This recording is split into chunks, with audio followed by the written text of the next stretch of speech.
The following is a special presentation of iRacing on LSRTV, your home for sim racing.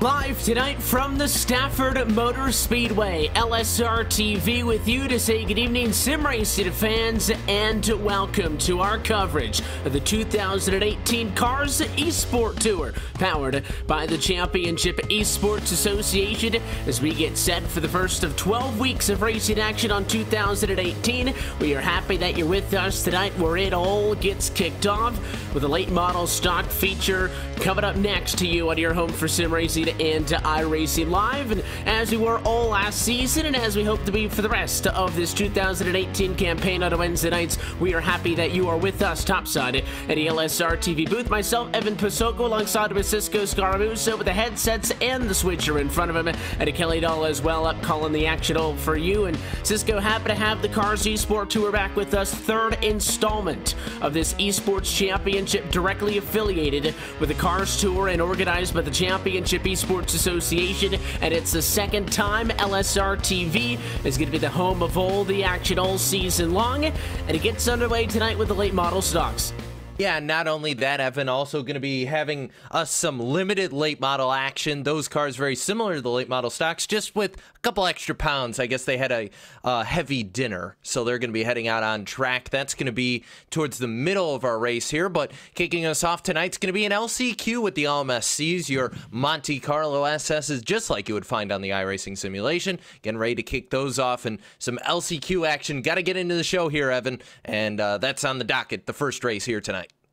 And a majority of the field has already been determined, but 4 drivers going to be able to punch their ticket into tonight's late model stock main event, with the top 4 finish obviously here in this LCQ race. And Kelly, Stafford Motor Speedway, the side of this one, a half a mile in length. We're going to go to a list of names of short tracks over the course of the season that everybody is going to be familiar with. We do just taking a look at the schedule, and we'll have plenty of time to talk about that over the course of the year. But we very rarely, I think only once, go to a same racetrack twice. We will hit Lanier at 2 points in May and later on in the season in August. But if you're a fan of Stafford, you got to get your money's worth tonight. And without the super late models on track, the late model stocks again taking center stage. Yeah, it's going to be all about the late model stocks here tonight. And as you said, if you like Stafford, tonight is your night, because it is going to be a long race. 170 laps is going to be our main event.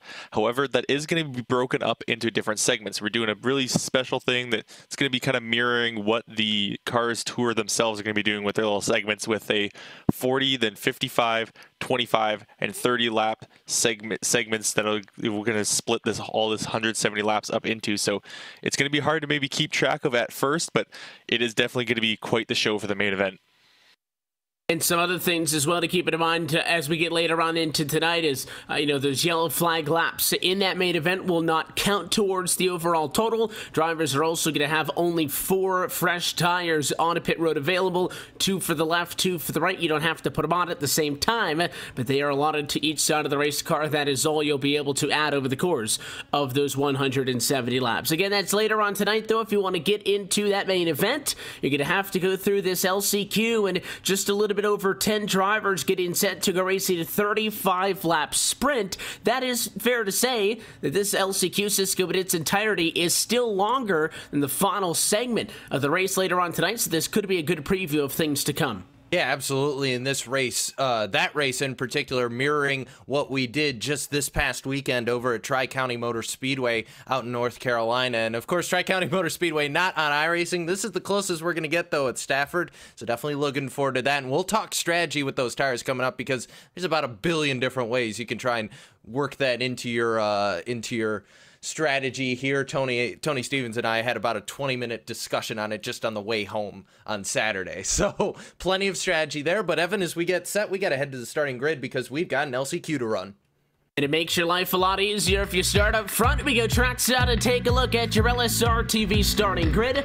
Pole position in this would going to go to the 03 of Matt Shadowski. So he'll bring us to the green flag tonight, accompanied by the number 9. That's Randy Yoakum outside of the front row, starting in second position. Back on row number 2. Third spot goes to the 87 of Matthew Murphy. Scott Austin will start in the number 4 spot. That is the transfer cutoff for the top 4 positions in this race. Just on the outside, looking in and a good place to challenge. Right in the middle of the pack, P5 is Nathan Hurlburt. Yeah, and then starting 6 is going to be Todd Novosad. Starting 7 is going to be Cam Davidson. Chris Johnson going to start 8th. And 9th going to go to Jeremy Watkins. Rounding out your top 10, it's Billy Tungate.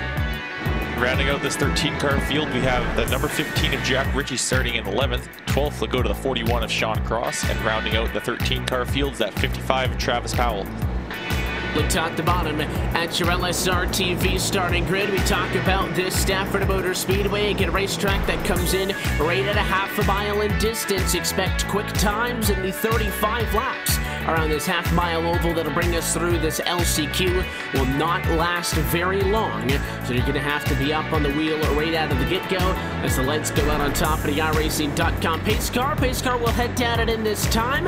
And the field is going to be the hands of the 03 entry of Matt Shadowski. As always, we're happy that you're spending a Wednesday night with us at LSRTV and iRacing Live as we go Cars eSport Tour Racing for the first time on the 2018 racing campaign. It starts right here, right now, with 4 tickets into tonight's main event on the line in the Stafford Motor Speedway Special. Shadowski on the inside, going to take the American Ethanol green flag, and we are racing from Stafford.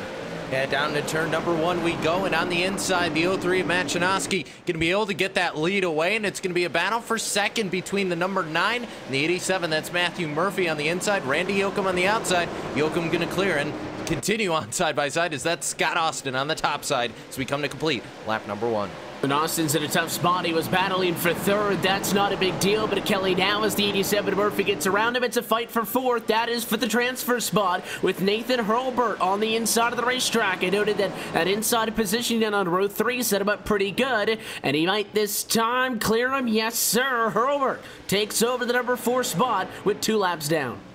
And now that number 5 is in even more trouble as we got that 92 of Cam Davidson. He's now up on the inside and getting a great launch off of turn 2. And that inside line is showing right off the bat now in this race that it is going to be the most dominant line. And I don't think this race is going to be long enough for that outside line to really wear in. So these guys are going to be trying to get as low as possible. And I'm seeing them even go down onto pretty much the apron going through some of these corners, trying to just get as close as they can and minimize that distance and get the best run off the corners that they possibly can.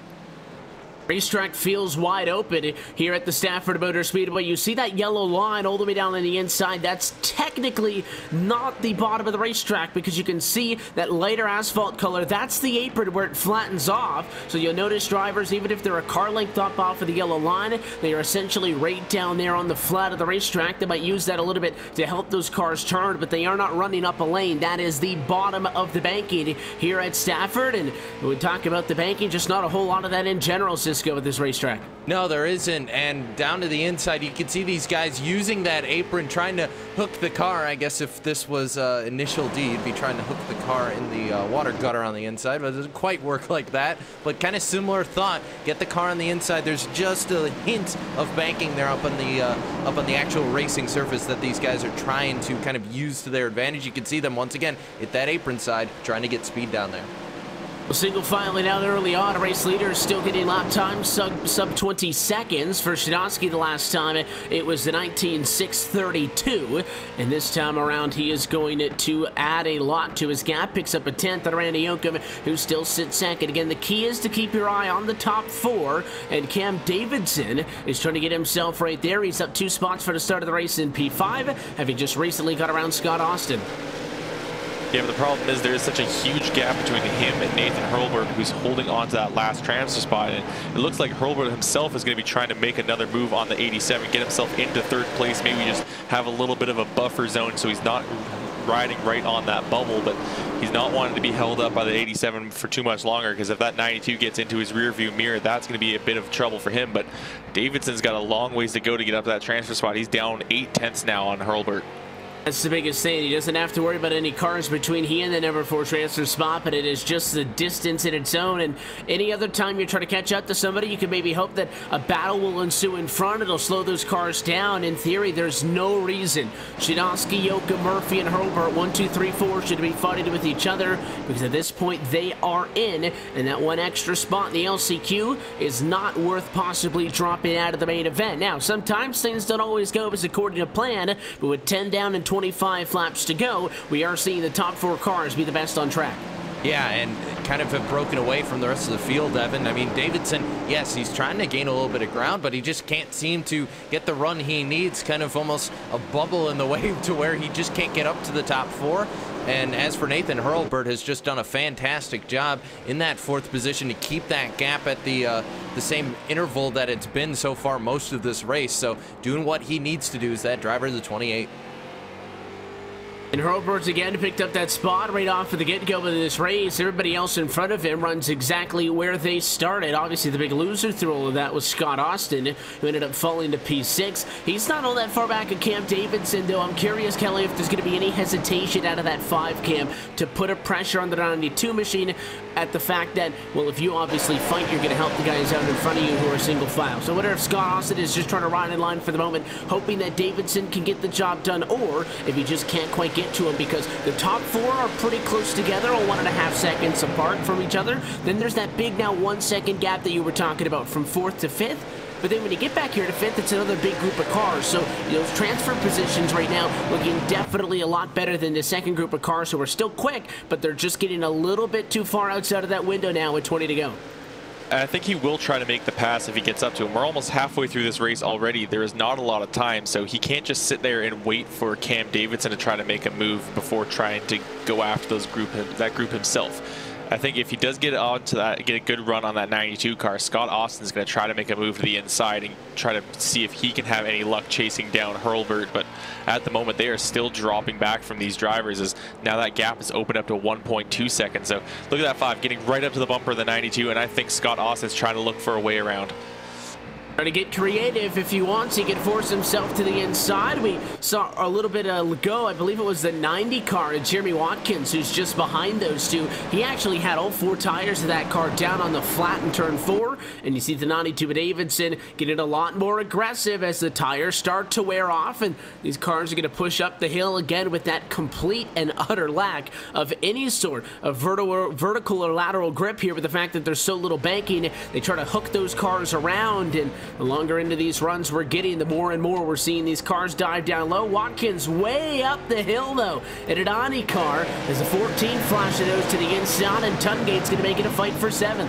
Yeah, Billy going to send it to the inside, and up on the top side, Watkins trying to get the run off the corners. They go side by side in front as well. Watkins going to get in the wall a little bit, give up that spot to Tungate. Meanwhile, side by side in front of them as well, Scott Austin down on the inside. He's going to get him. Turn him, and he's going to make contact. That'll be a caution flag. It was a fight for P5, and it is going to be about 3-4 cars involved in this one as the yellow comes out.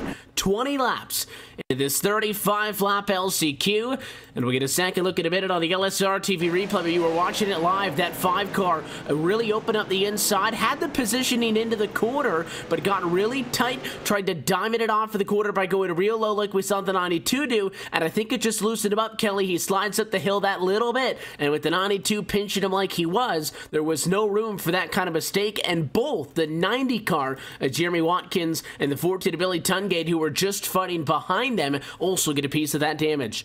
Yeah, I think that was just a product of hard racing. Neither one of those drivers wanted to give up an inch because they knew how short this race was and just how close they were to that bubble of being into the main event here tonight. So neither one of them wanted to give up. Each one was wanting to take as much track as they could, but unfortunately the 5 did get tight, as he said, and just lost the car, ended up getting into the 92, and that's going to cause some heavy damage. I think the 92 has pulled it down to the pits, and Scott Austin is being charged an EOL penalty for causing that caution. And something just coming down from the going down from the tower there, Evan, is Kyle Barnes, race director, announcing that if we need to, we can green-white checkered this thing, which, you know, it's going to bunch up the field here, and it's going to make these guys a little bit more desperate, Evan. So green-white checkered on the table if we have to. That means that you cannot simply look at lap number 35 as refuge. Of course, if you get to the white flag, going to have an opportunity to close this thing out. But as you know, inside of the iRacing service, the dreaded point of no return, as we like to refer to it as, inside of the final 4 laps of a race, the yellow essentially ends it, no time to restart. So if we have to, we'll do a little bit of overtime and do a 2-lap shootout at the end of the race. But getting set for a restart here, first one since we took the green flag. Light still on top of the pace car for the time being. It is going to be Shadowski, Yoakum, Murphy, and Hurlburt. 1, 2, 3, 4. Those are your transfer spots. They were completely unaffected by what happened behind them because every single car, Kelly, involved in an accident were already outside of a transfer spot when it happened. Yeah, it's going to bunch up the field, though, and going to give someone that we weren't really talking about a shot at this. Billy Tungate now, I think he might have been able to sneak through all of that without too much damage. He's got a little bit of denting to the front, it seems, and hopefully that won't affect him all that much. But now he's got a chance to go for that transfer spot. He started this race in 10th. He's currently riding 5th. And when we get back to green, he's going to be right behind Nathan Hurlburt. And he's actually going to get that inside line as a double file here. So he's going to have really the best shot at that he possibly could be given at this moment to get himself into the main event.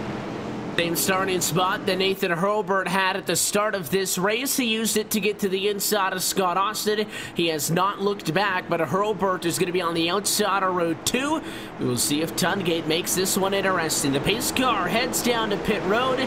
10 laps to go, but the LCQ from Stafford Motor Speedway. Shadowski going to restart this race at turn number 4 on the inside of the racetrack. Green flag flies for backing away. Not a good job for the cars on row 3. The top 4 lead to 1 and 2. Yeah, and we're seeing the same theme pan out once again here, Evan. The top 4 able to get away as contact. The 87 and the 9 going to go at it. They'll be able to hold on to it. 3 wide to turn 3 we go. Down to the inside goes Tungate. He's going to, looks like it actually is going to work out. No, it won't. Wreck behind. The 15 got a little bit spun, but they'll hold on to it as well. And all sorts of calamity here. Your top 5 look like they've all but broken away. Actually, the leader, Machinowski's gone, and then after that, it's just a whole gaggle of cars. But it was friendly fire. The 9 car came down on the 87 machine. That was, again, for position P2, but those are both transfer spots. They are very lucky. Neither of them went around, and through all of that madness, Murphy does go up to 2nd. Yoakum does fall to 3rd, but it is still the same top 4, and I thought that might have been a saving grace for Billy Tungate, Kelly, because we talked about the better positioning on the restart. He just did not get going, and then he got right back up to the group when they all got together, but in the blink of an eye, he's already a 2nd behind again. Yeah, it seems like that damage to the front end of his car is affecting him and holding him back because he had a fantastic shot. He was 3 wide with a number of with the other drivers for that transfer spot and just couldn't get any speed out of that race car. So I think the fenders might be rubbing with the tires, and he's just not getting the speed as he's just dropping like a rock behind the top 4. And now he may be even under fire now from Travis Powell, who's got a bit of a run. And actually, Travis Powell overcooks it into the corner. That's going to give Scott Austin a chance to maybe try to come back here. Never lose hope. Again, you saw that the fact, Murphy, Yoakum have damage, and in fact, they're going to fight now for 3rd position. Nathan Hurlburt going to go to the inside.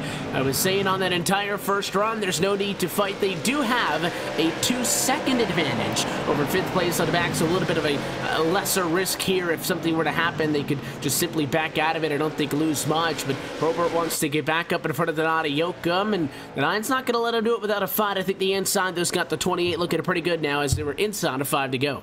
Yeah, no kidding, Evan. The 28 going to be able to make that pass and clear Yoakum to the outside and make sure he does with a little bit of a chop there up towards Randy Yoakum's area. But Yoakum going to fall back to 4th. The good news for him is he's good where he's sitting right now. And as for the calamity behind him, you got a bunch of cars. That's the 74 Chris Johnson down there on the inside. Also got the 55 of Powell and as well the 15 of Richie all back there. Is Tungate actually going to make contact with the 5 of Scott Austin? But that's to the inside here, Evan. No caution flag. There it is. Oh, there it is. Caution is going to come from the tower as your race leaders took 2 to go, and we were talking about the possibility of a green-white checker. Well, we're going to have a couple of more laps to sort this one out.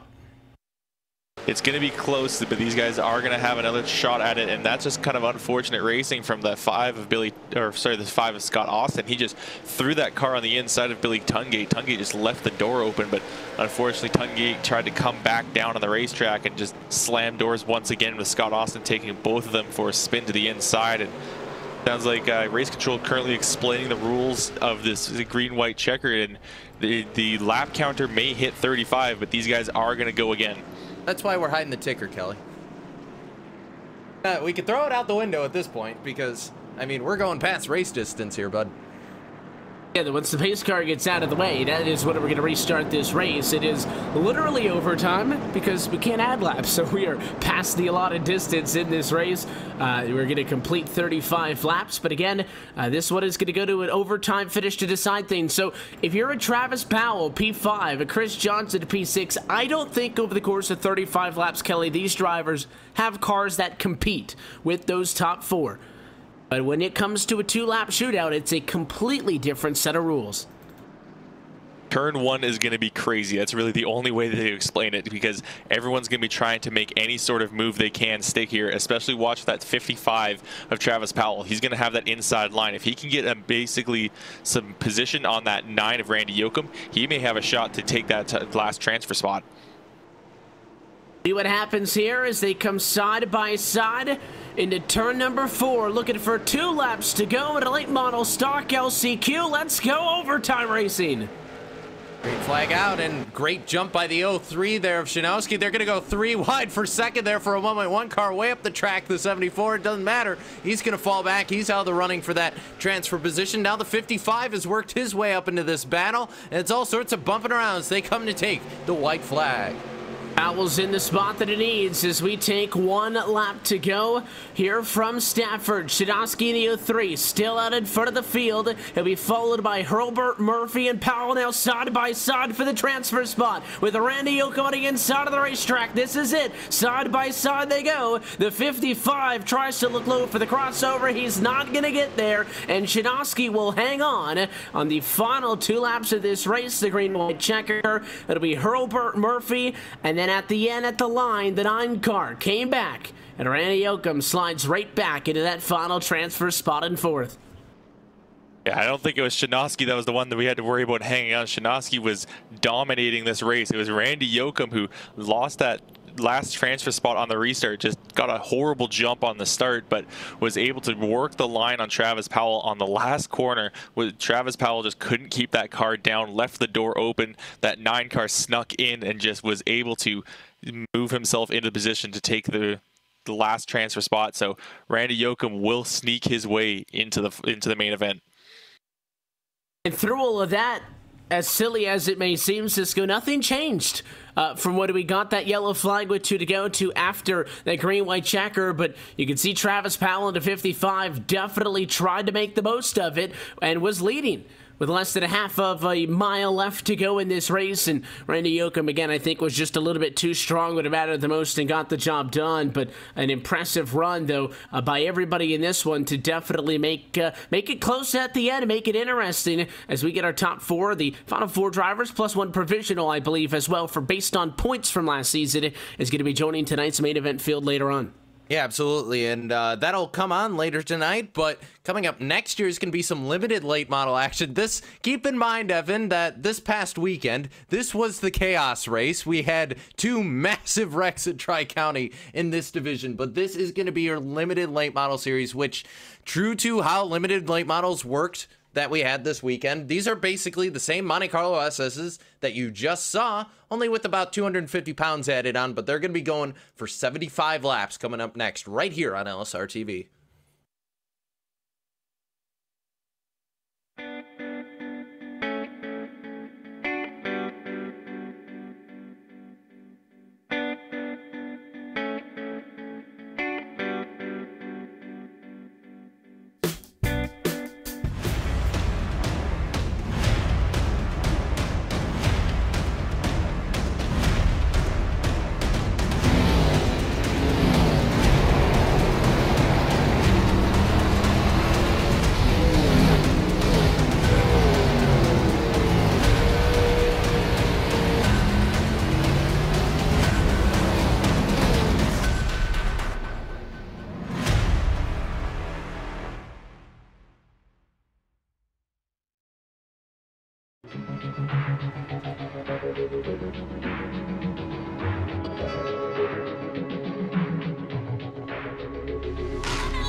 And welcome back live to the Stafford Motor Speedway, LSRTV's continuing coverage of the 2018 Cars eSport Tour is brought to you by the Championship Esports Association. We're happy that you're with us with week number 1 of 2018 competition. Just wrapped up with the LCQ, and so plenty more racing to come. 170 laps of stage racing to come later on tonight as the late model stocks officially get 2018 underway. But before we get to that point, a little bit of sideshow and bonus action, if you will. We got extra racing earlier on at the overtime finish of the LCQ, and we've got a little bit more bonus racing coming up, Cisco, as the limited late models take to the racetrack. And I had to double check with Kyle here to get the full story of what we're dealing with, because obviously if you go to iRacing, you go to cars, you go, wait a minute, there is no limited late model in the sim. Well, there is, because Kyle has a tendency, I think, Evan, you said the best, to Frankenstein some of these cars, and that's kind of what we're dealing with here. So these limited late models on the outset aren't going to look a whole lot different from the late model stocks we just saw ran. However, on the technical side, they have about 250 extra pounds thrown in the back. And Kelly, they have a little bit higher of a gear ratio that's going to slow the cars down and kind of give it a little bit more of that regular late model or limited late model feel that you see kind of on the East Coast. Yeah, the gear is going to limit their top speed, but it is going to give them a bit more acceleration out of the corners. But those cars are going to be banging off the limiter as they come down the front and back straightaway going into turns 1 and 3. So expect to hear these cars absolutely screaming as they go around the racetrack. Just don't look at the rev counter, Evan. You don't want to know. If you have the speakers turned up, I'm sure you'll hear them running on it all the way through this one. Obviously, the dynamic we talked about going into the LCQ is it's a quick dash, 35 laps. You got to stay in the top 4. Obviously, very different in this one with 75 laps on the board. This is going to be the longest, of course, caution flag depending. This is, though, the longest set distance of racing that we are going to see all night long. 75 laps total distance in this limited late model main event. Yeah, and what this means is essentially these guys going to have to go in for the long haul. They're probably not going to come down and take tires because these cautions really aren't that long, Kelly. So I think for these guys, the strategy is going to be conserve until about 10, 15 laps to go, and I'd say go bonsai at it, but you're the driver, not me. What's your strategy coming into tonight? I mean, I don't know why you're asking me. I drive Yes, I do drive in circles like these guys, but I usually do it more on the dirt nowadays. So, but I think a lot of these guys will be conserving, as you said, and we saw how hard these guys went in the LCQ just a few minutes ago when the lap counter ticked down to almost nothing. And I would expect to see that once again. They're going to try to just hold on to whatever position they can, get themselves into a good track position, and then when we get close to maybe about 10 to 15 laps to go, then they're going to go hard, and we'll see a lot of guys just trying to see if they can throw it up the inside in turns 1 and 3. As you like to call it, Kelly, hashtag send it. Racetrack that lends itself to that. We saw a lot of people getting aggressive. Even people that were at a transfer spot were beating and banging. The only place that matters in this limited late model main event is P1. So let's go trackside and find out who will be the first to collect the checkered flag tonight from Stafford Motor Speedway. Pole position in this one is going to go to the number 30 car. Will Dravicki will bring us to the green flag tonight, and he will be accompanied on the front row by the number 16 Paul Henley. Back in row 2 going to be Magnum Tate starting in 3rd. Derek Paulson will roll off from 4th with Todd Garrett rounding out your top 5. Then you got Reed Rundell in the 43, going to start 6th. 7th going to go to the 13 is Scott Austin, who just made his way into, or was racing in the LCQ rather just a little bit a while ago. Billy Tungate in the 14, also one of the LCQ drivers, going to start 8th. 9th to Todd Novosad and Jeremy Watkins in your top 10. Chris Johnson in the 74 car will be rolling off in 11th. 12th will be the 41 of Sean Cross, and rounding out again a 13 car field will be the 96 of Wally Wilson. The one consistency is we do have about the same amount of cars, so we are able to somewhat predict how they are going to race it around one another, and we will see if, of course, things change over the course of this race. How aggressive are you going to be early? And when we get to lap 35, that's when we were calling it quits last time. Maybe that'll be about the point that drivers decide to turn up the wicker, so we're going to be just about halfway through this 75 lap main event. The lights on top of the pace car are out, though, and we get set to get our first official full race in for 2018, and we will see if pole remains to be key. Matt Shadowski won the LCQ for the top spot. Will Dravicki, therefore, should have a very good opportunity to do it here tonight in that number 30 machine out in front of the field. The pace cars soften in. Gonna wait until the exit of the restart box as they watch for the American Ethanol green flag to fly. We are underway for lap 1 of 75. Great run by Dravicki down into turn number 1, but going to be challenged by the 16. They'll be side by side as they head out of the corner and into turn number 2. The teammates, Henley and Dravicki, head into turn number 3 now, and hey, it's working out for them right now because it looks like they could clear the 5 of Magnum Tate. And 09 Motorsports, your top 2 cars into the wall in the back. Hey guys, there's a little bit heavier weight in these cars. You got to be careful. They missed it that time. First time through the corner is fair as we work now on lap number 2, top 4 car single file down. In fact, it's going to go all the way through the top 5. The first side by side is for 6th and 7th. That's Scott Austin on the inside. And number 13 car, he'll get the spot for Derek Paulson, who'll drop down, I believe, to the number 7 spot. He will also going to jump up to 6th. And side by side again in front of them, Todd Garrett and Magnum Tate going at it for the final step on the podium. And Derek Paulson is continuing to drop back, and he's actually going to get tagged there going by the 14 going into turn 3. And then Derek Paulson already just having a terrible race as he was with that driver that nailed the turn 4 wall in the first lap, and he's got some heavy damage to that right front, and that's slowing down that race car heavily as he's already dropped all the way back to 8th position and nearly got spun out there going into turn 3. So Derek Paulson definitely has an uphill battle ahead of him, Evan. And of course, he does, as we noted, have a little bit more time to be able to not work his way through the field. But anytime you're starting in 8th position or so, you know that you're going to have your work cut out for you. He's already +1 so far. But I think the biggest thing that's going to hurt you is not your ability to pass race cars, it's just the time you lose in doing so. Only 5 laps complete a 75. And he's already talking about a gap that's over 3.5 seconds. And that, I think, is going to be the biggest problem.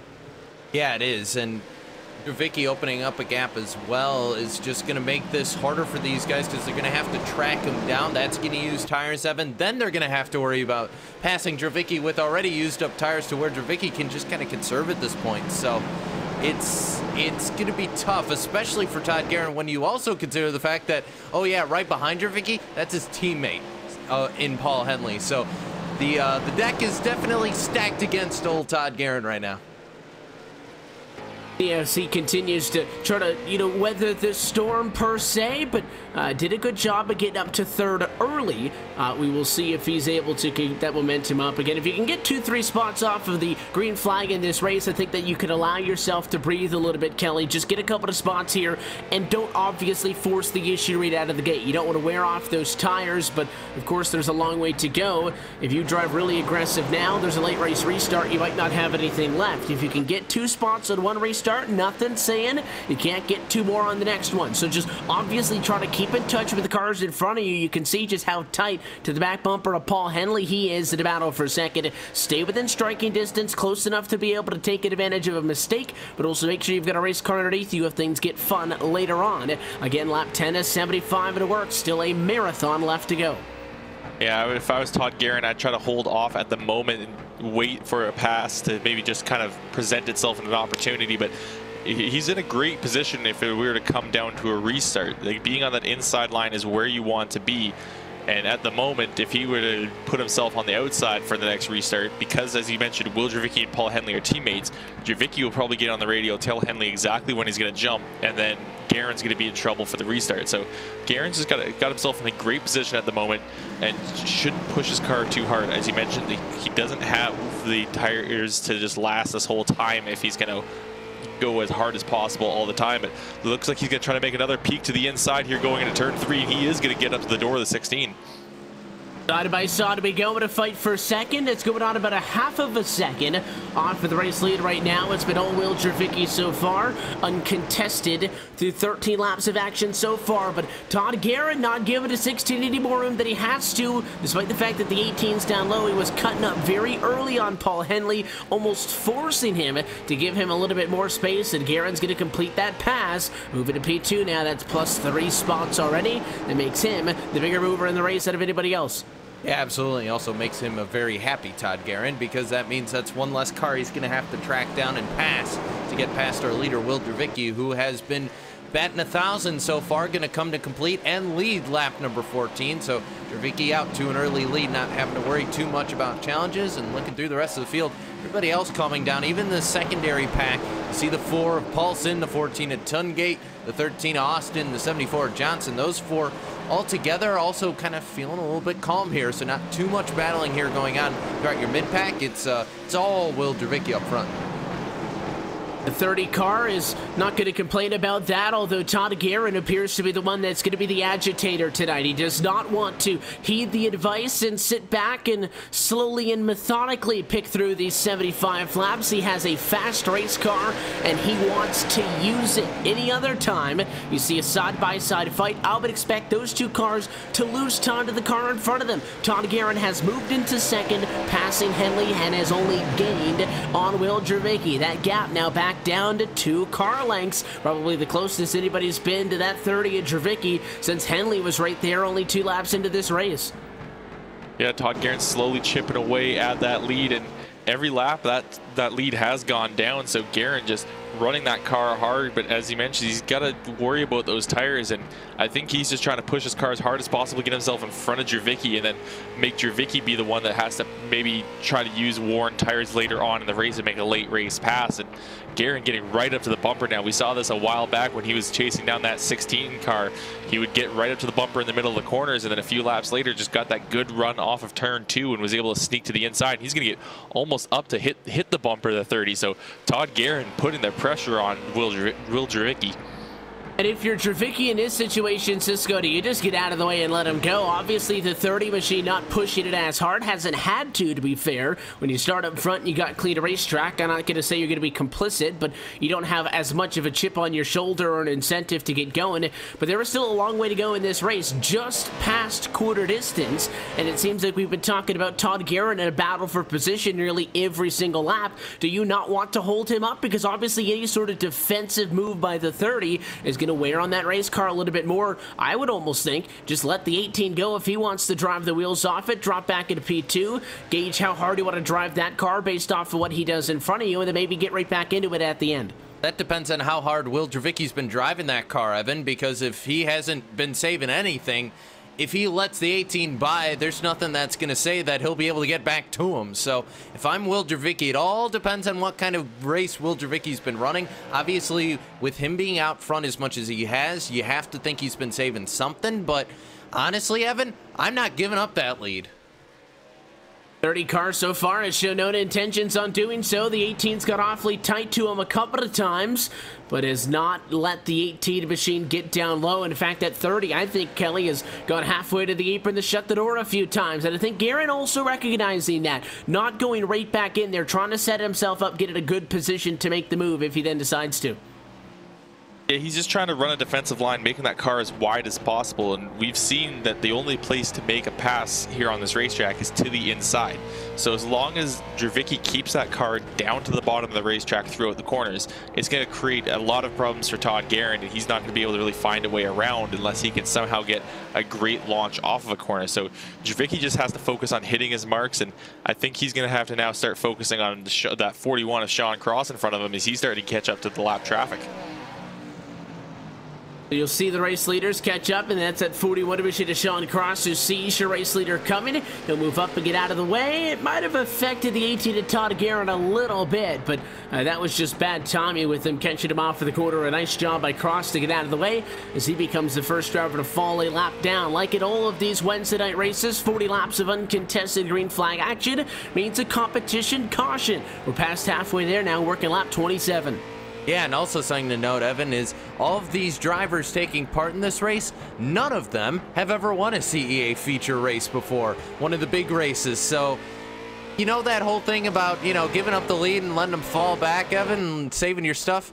If I had never won one of these things before, yeah, you'd have to spin me out for me to give up that lead right now. And that's what it looks like Dravicki's stance is right now, because he is defending that bottom line to, you know, to heck or high water, basically.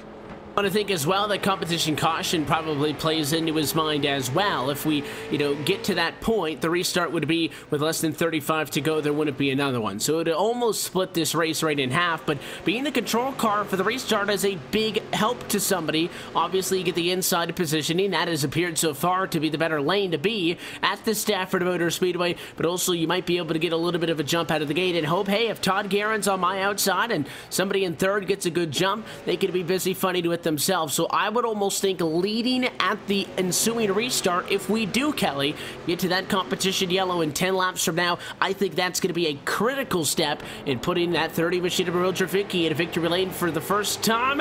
But look at the 18 almost into the grass trying to get to the inside of him. Yeah, and it's something I mentioned earlier, that 16 that's going to be starting in third, if we were to have that competition caution right now, is the teammate of Will Dravicki. So Dravicki could call out when he's going to start. Look at the 18. He's going to dive again to the inside. Todd Guerin trying to see if he's going to get a nose there. He will. He's actually going to get up all the way to the door through the middle of the corner, and we're going to go side by side down the back straight.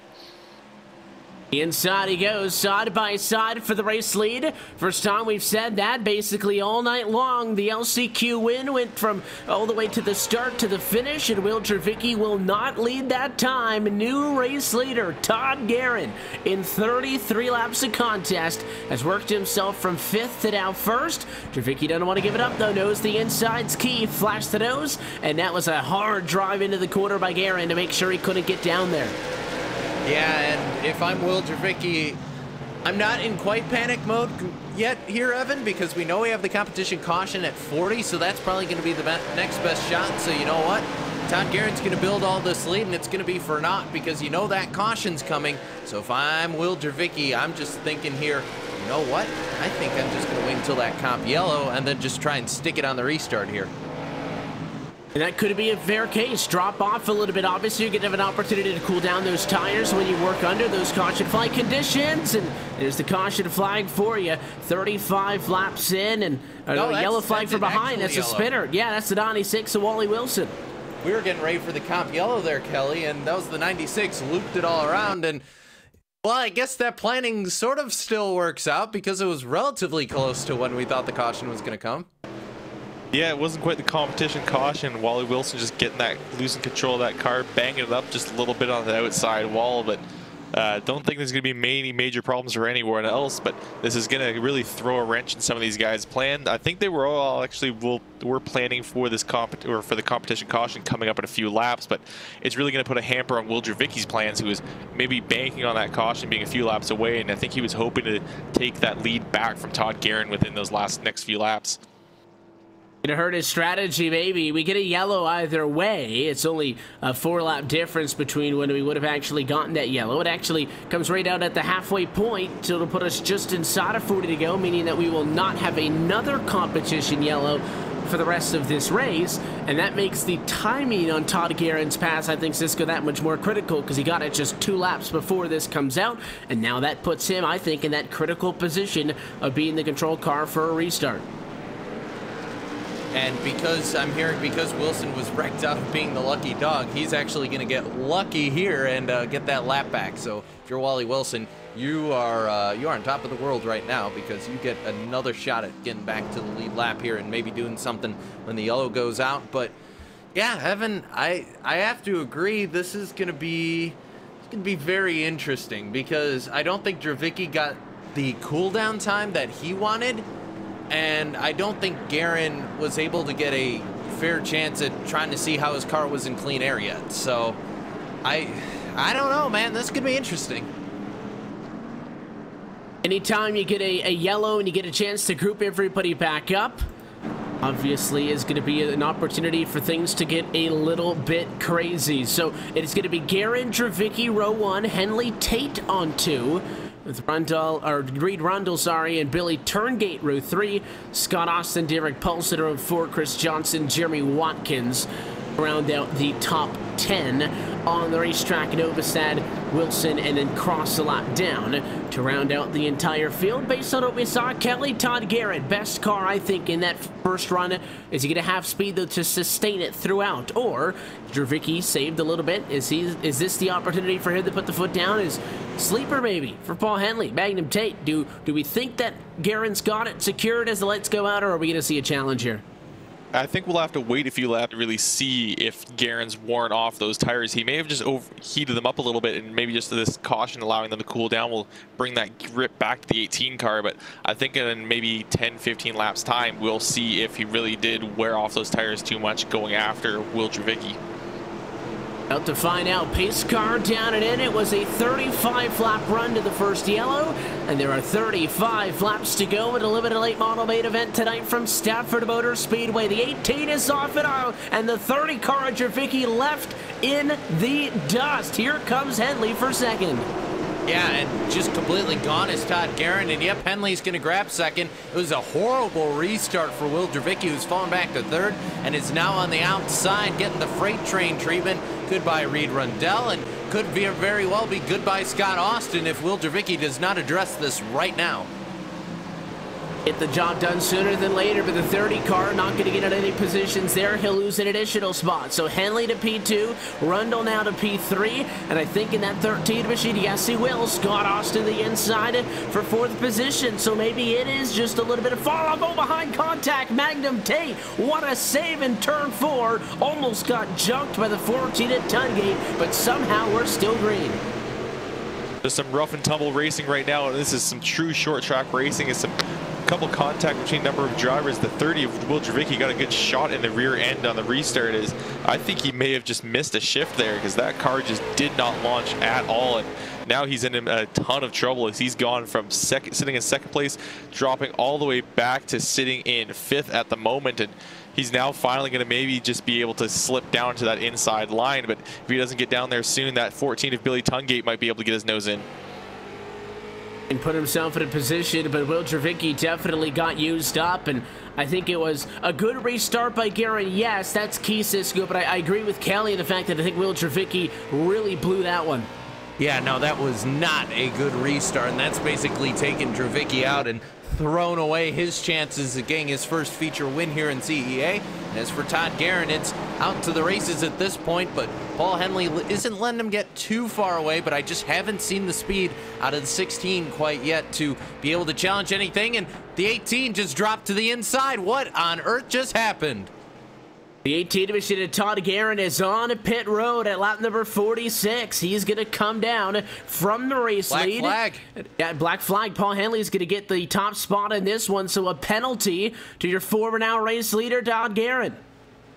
They're saying he jumped the start here, Kelly, and he's going to roll through pit road. That explains the restart for Dravicki, because Dravicki looked absolutely stunned by him. That would explain why Paul Henley apparently was just going to be able to grab the lead here, because, yeah, I guess Guerin got a little bit too ambitious on the restart. It may have been a mix of both. I think he did catch him off guard by jumping early, but I think there was a bit of a mistake from Dravicki because everyone else got a decent launch. Dravicki just was way off there. But yeah, Paul Henley just getting handed the race lead after that penalty call, and now the battle is going to be shaping up between Henley and Reed Rundell, who's just slowly sticking along behind him, just 0.4 seconds back. I think a combination of a little bit of a jump courtesy of Todd Guerin, a bad restart, and all of that together made it really look like a huge jump. Probably didn't do, the Todd Guerin camps are any favors the fact that his car on the outside didn't really get going, but he definitely went a little bit before the green flag came out. I don't think he was maliciously Cisco trying to jump in front of it by a second or whatever, although I do think the objective was to guess it, time it correctly. In theory, that green flag's going to come out at the same time, so these drivers definitely try to keep that in mind on the first restart of the race, and I think he just jumped it in the slightest bit, just trying to be perfect on the get-go. And I know Kyle Barnes, our race director here, that was an extremely tough call to make, and he probably went back and looked at it a couple times. It's not saying he was able to call right away there. Normally what the procedure would be was they'd slow everybody down and get a second shot at it, but just they had to take so much time to review it and they ended up making the call there. So unfortunately for Todd Guerin, what could have been an honest mistake just cost him a shot at what could have been his first feature win here in CEA. And that opens up the door for Paul Henley for the 16 car. Started this race in second position and really just ran his own race. Was not all that concerned about the big charge that we saw out of Guerin. He took the pass on Dravicki off of the restart and really just ran his own race, and now he finds himself with a half a second advantage, closing in on 20 laps to go over Reed Rundell, who's fallen to second. It is really a two-car race at this point. Everybody else has dropped back nearly 2 seconds. Scott Austin third, Dravicki fourth, and Billy Tungate in fifth. So if anyone's going to bring a challenge to Henley, it's going to have to come from the 43 camp. And just hearing from Race Control, a little bit different restart rules to what we do normally in the car store, because you can't just throw the yellow and then kind of bring them all back. It doesn't really work like that. So the option, if you do that, Evan, is you either have to give the spot back, or like we saw what happened with Todd Guerin, you have to go down pit road for a pass through, and apparently Guerin didn't think he jumped it, and as a result, sorry, bud, that's pass through. And that has him, obviously, by the nature of this short track, all the way back in 12th position. I am surprised, though, that he didn't just completely outright lose his lead lap status. The fact that you have to curve around the inside of the pit lane all the way down in 3 and 4, and then the same thing down at the other end of the racetrack in 1 and 2 to be able to get back out on track. So if there were to be a yellow flag, he could maybe fight for a top 10. He's a little bit too far back, I think, from 10th right now, and Todd Novosad, who's 5.6 seconds off for the race lead in 10th, but Todd Guerin is at 11th, 11 seconds back. So we'd have to make up 5 seconds on his own to get up there. Not impossible, but I think his only hope right now to salvage anything out of this race would be a yellow. Yeah, it's definitely something he's going to be banking on. And we had the call earlier that there would be a competition caution after 40 laps, and that's only after 40 laps of green flag racing. Now that we've had that the actual caution, that flag that we had, it was past 35 laps in, so there is since there's less than 40 laps to go, we're going all the way to the end. There will be no more competition cautions. He has to hope for someone to get spun out on this racetrack for something to for him to get back onto the tail end of this pack. So it's really just a tough call for Todd Guerin, and he's just going to be really hoping for someone to have a bad night. Sometimes the racing gods, if you will, are working in your favor so far. Henley has been in a very good position. However, Rundell, again, still in second. What we've been talking about, some of the other fights on track, has been knocking on the door. It is one of the closer battles on track, and it is probably going to be for the race lead here. 15 laps to go for Rundell. It is a short track. So nobody is saying that you can't use the bumper. You just have to be close enough to do it right. And I think he's got more than enough time to get that just an extra car length. Get within 1 car length of him, and you can set yourself up to make a nice move on him if you get that close. I think 2 car lengths back is a little bit iffy. It would be quite the drive into the corner, but if you can get within 1 car length, that's definitely striking distance. Yeah, Evan, the stewards aren't going to let you wreck the guy, but at the very least, like you said, this is a short track, so if you want to move him out of the way, you have all the time in the world, and as long as you don't wreck him or put him in the fence or something like that, heck, you can probably put him in the fence, but as long as you don't crash him, you're probably going to be all right. So if you're Reed Rundell, there's plenty of opportunities here to get what you want, but the question is how. And he's also going to slowly start to run out of time. Look at the 43 there. It looked like he drove it really hard into the corner. I don't think that's what you want to do. If you are going to go a route that involves at all any sort of sheet metal, get it on sheet metal.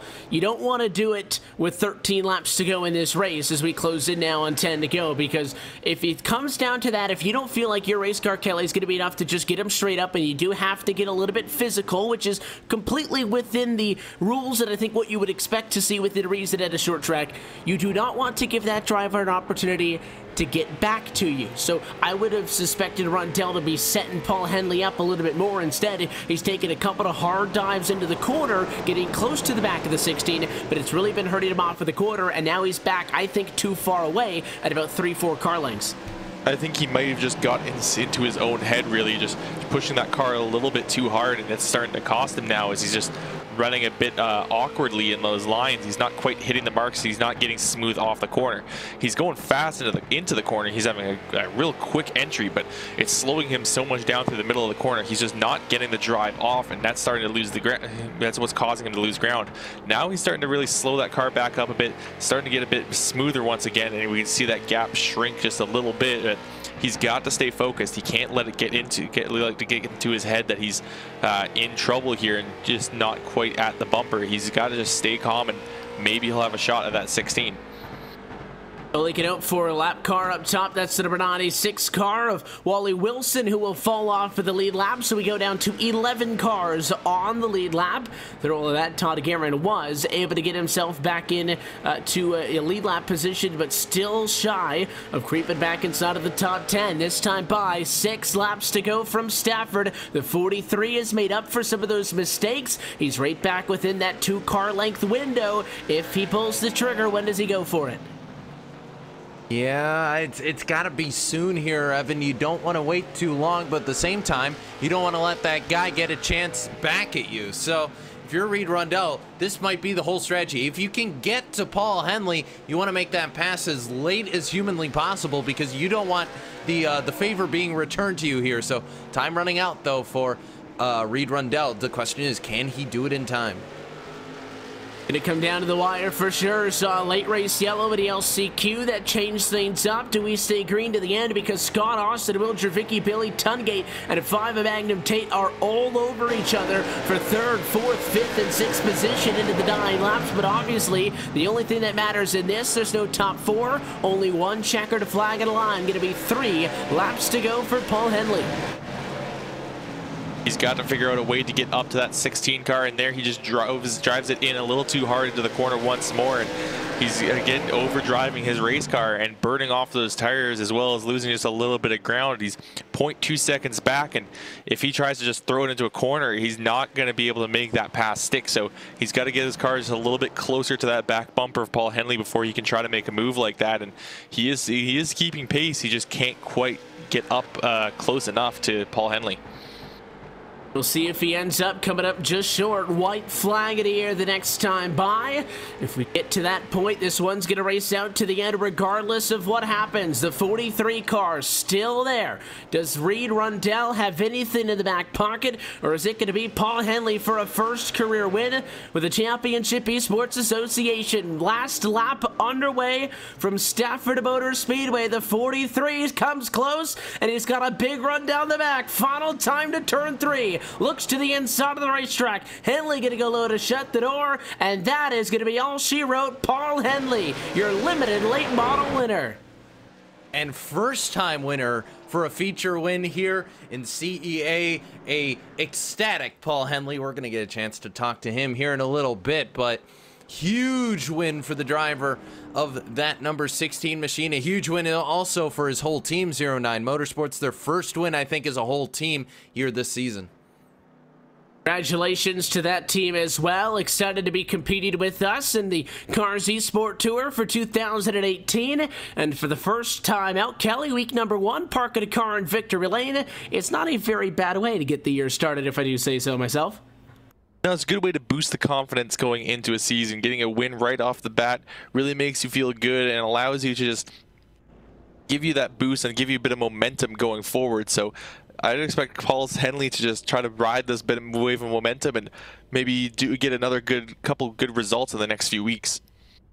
Get a word with him, trackside in just a moment. But first, let's take a look top to bottom at your LSRTV full race results. Paul Henley takes home the win tonight. First career win for him in the Championship Esports Association. Reed Rundell gave it a heck of a fight late, ends up shy in P2 through all of this. Scott Austin comes home in 3rd position. He wins out in that big battle from 3rd through 6th position at the end of this race. And top of Will Jervicki, who did fall to 4th before this race finished. Billy Tungate rounds out your top 5, as well with the Magnum Tate in 6th. Jeremy Watkins comes home 7th, 8th is Chris Johnson, Todd Novosad 9th, and Todd Guerin rounds through your top 10. Only one additional car to finish on the lead lap. That is Derek Paulson in 11th, and then Wally Wilson and Sean Cross both come home 1 lap down in the 12th and 13th positions respectively. But we go trackside now to get a word with the driver of the number 16 machine, Paul Henley, your race winner tonight in the limited late models for the Stafford Motor Speedway. Paul,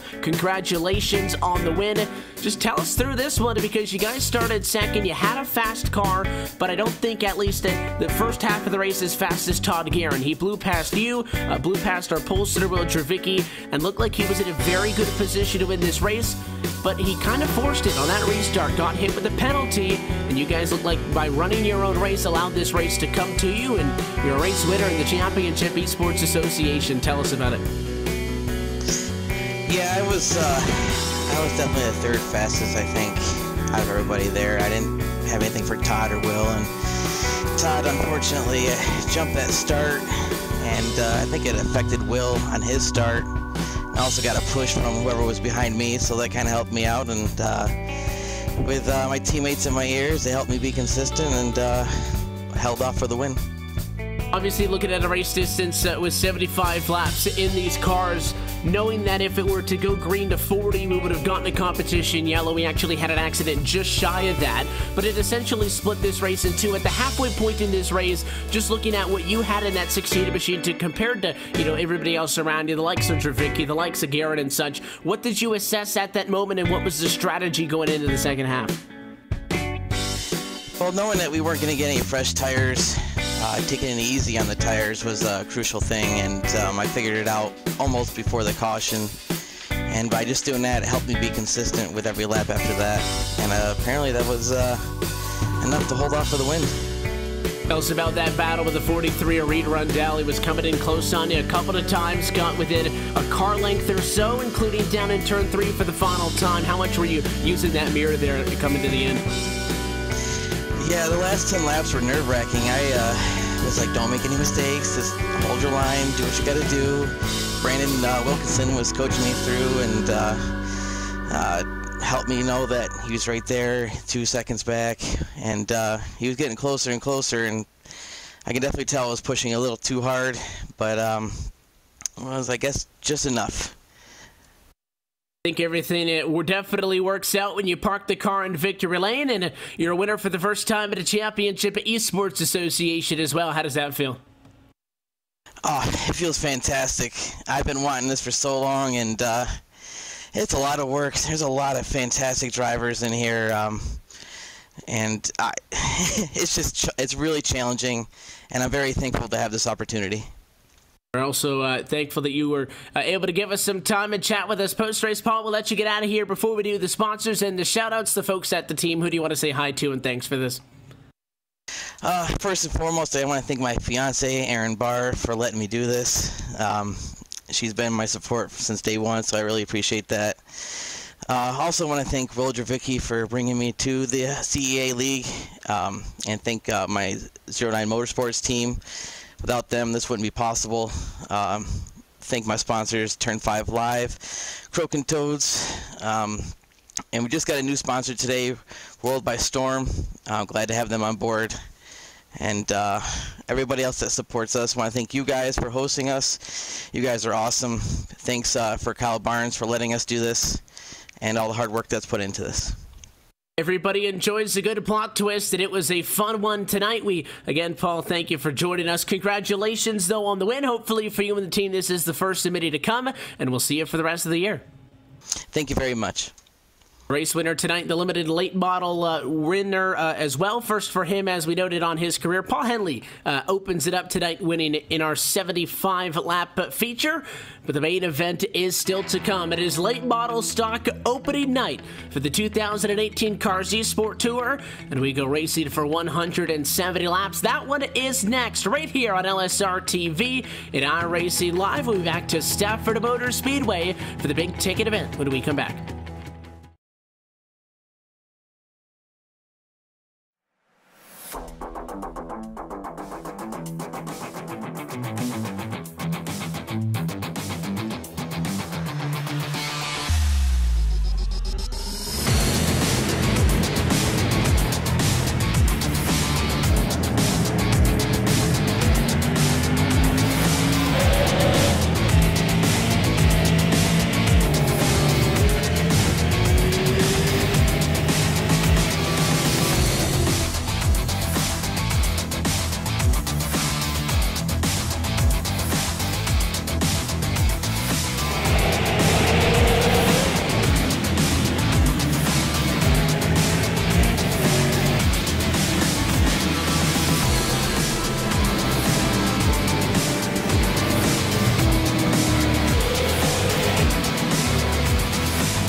Back live from Stafford Springs, Connecticut, as we get set for tonight's main event, opening night of the 2018 Championship Esports Association's Cars eSport Tour. On your home for sim racing and iRacing live, 2 down, 1 to go. We saw the LCQ earlier on this evening, as we saw us qualify in the final 4 drivers into our main event this evening. Matt Shadowski took the win in that one, and Paul Henley just took home his first career win in our limited late model main event. But that brings us to the main event of the evening. Late model stocks go points racing for the first time this year, Cisco, but it starts right here and right now with 170 laps on the board, and stage racing with a lot of twists between now and the checkered flag. Yeah, it does. If you're the crew chief, you're going to get out your notebook for this. So this is how we're going to run tonight. Your first segment's going to be 40 laps. Your second segment's going to be 55 laps. Your third segment's going to be 25 laps. And your last segment is going to be 30 laps. So all sorts of goofiness in there. Now, you get 4 tires. Or in this case here on iRacing, you get 1 jack for each side of the car. You can only jack up the right side once. You can only jack up the left side once. And you can only do that, you can only take tires during the break, so you can't come down pit road ahead of time and then come out in front of everybody. And the reason you might want to do that is these are breaks that we'll be seeing in the caution flags, not pit stops. And what that means is you'll come down, you'll have a set allotted amount of time that you can come down, get tires changed, damage repaired, whatever you need to do. And after those breaks, the field will be re-gridded. The guys who have taken no tires during this break will be gridded in front of those who took 1 jack, who will be re-gridded in front of those who took 2. And, you know, if a bunch of people took 2 jacks, then it's going to be based on the position you came down pit road. So all the pressure on your pit stops, that you don't have to worry about any of that. That's going to be easy. What's going to be hard here is how are you going to split up your tires? Are you going to save them all for the last kind of break here and put 4 fresh tires on that and start further back in your field? Or are you going to split them up? Are you going to do your left sides in your second to last break and your right sides on the last break? Or are you going to try and take 4 here on the second to last break and then hope that you have enough tires for 30 laps? It was an interesting concept when we saw it over the weekend, Evan. Josh Berry ended up taking the strategy of taking 4 at the end. The problem for him was he wasn't able to get through the traffic fast enough, so it backfired on him. So there's lots of different ways this could go. It's very interesting. And exactly to that point as well, Kelly, I was going to say, when you talk about obviously coming down for service, the more times you go up on the jack, the further back you're going to be for the restart. The counterproductive thing would be, obviously, I've got fresh tires, I could move through the field, but so far tonight we've seen really drivers struggle to do so. Now, the obvious plot twist there is we haven't seen drivers be able to take tires to this point, so that is going to be a huge factor, but I'm thinking I want to go right at that middle point. I'm not sure if I'm sticking with 2 tires for that final stop, because 40 and 55 laps together, that's 95 laps in the first 2 stages compared to only 55 laps in the second 2. Those second 2, I think track position is going to be really big. I'm not on the racetrack for a reason, because I am not very good with a super late model or a late model stock, but I just think looking at the numbers, I would like to make my service halfway home, because it's actually past the halfway point. And that's what I would be thinking as well. If you take 4 tires in the last stage, yes, you're going to be fast, you're going to have speed, but there's going to be a huge field of cars in front of you depending on how many other drivers decide to come down pit road along with you. So it's going to be extremely difficult for all these guys that take the 4 tires at the end to be able to move up through the field. So as you said, I would take tires in the midway point as well and use those last 2 stages just to filter my way through the field. But that may put you just on a bit of a back foot to some of those guys that do take 4 tires at the end and maybe a little bit further up in the field depending on where they took their stop as well. Tell you what, Evan, they're not giving you money back here if you don't use the tires, so you definitely want to use them. Absolutely, and something else, of course, Yellow's incidents over the course of the race are going to throw a wrench into the strategy, but all of that has gone on. They've got a number they want to hit. We will see how it plays out in practice. Cars are on track for the first points race of 2018. Let's go trackside and take a look at your LSRTV starting grid. Pole position to go to the 45 of Justin Trombley. He'll bring us to the green flag tonight, and he is accompanied on the front row by by Matt Cucker, who comes into tonight as the defending late model stock champion from Season 2 back from 2017. Devin Morgan and Christian Peterson, they're going to be on row 2, with Morgan 3rd and Peterson 4th. Peterson, the 2-time defending super late model champ, and behind them a winner from just 10 minutes ago, Paul Henley, starts 5th. They got Brandon Wilkinson going to start 6th, 7th going to go to Michael Held, 8th going to go to Ryan Doucette, 9th place starter going to be Joe Burkett. Jeff Ward rounds out your top 10. Douglas Miller will be rolling off in 11th. Tommy Ryan just on the outsides in 12th. 13th will be the 0-2 at Dwight Beverly. Will Dravicki, will be rolling off in 14th, and Derek Paulson starting in 15th. Continuing on through 16th is going to be Brandon Stokes, James Milwaukler 17th, David Killow will start at 18th, Reed Rundell is back at 19th, and Dustin Turnage rounds out your top 20. 21st, you got John Lyday, Chad Bass, going to be 22nd, 23rd to Matt Chanowski, 24th to Nathan Hurlburt, Matthew Murphy, 25th, Randy Oakham, 26th, 27th, Travis Powell, Jeremy Watkins round out your 28th car field. Look top to bottom at your LSRTV starting grid, 170 laps, 85 miles to the checkered flag. We have got a lot between now and that run to the finish. 40 laps up for segment number 1. In this late model stock season opener with the Cars eSport Tour powered with the Championship Esports Association. Pace cars off and in. It is Justin Trombley's field to bring to the American Ethanol Green Flag 2018 is underway with the Cars eSport Tour.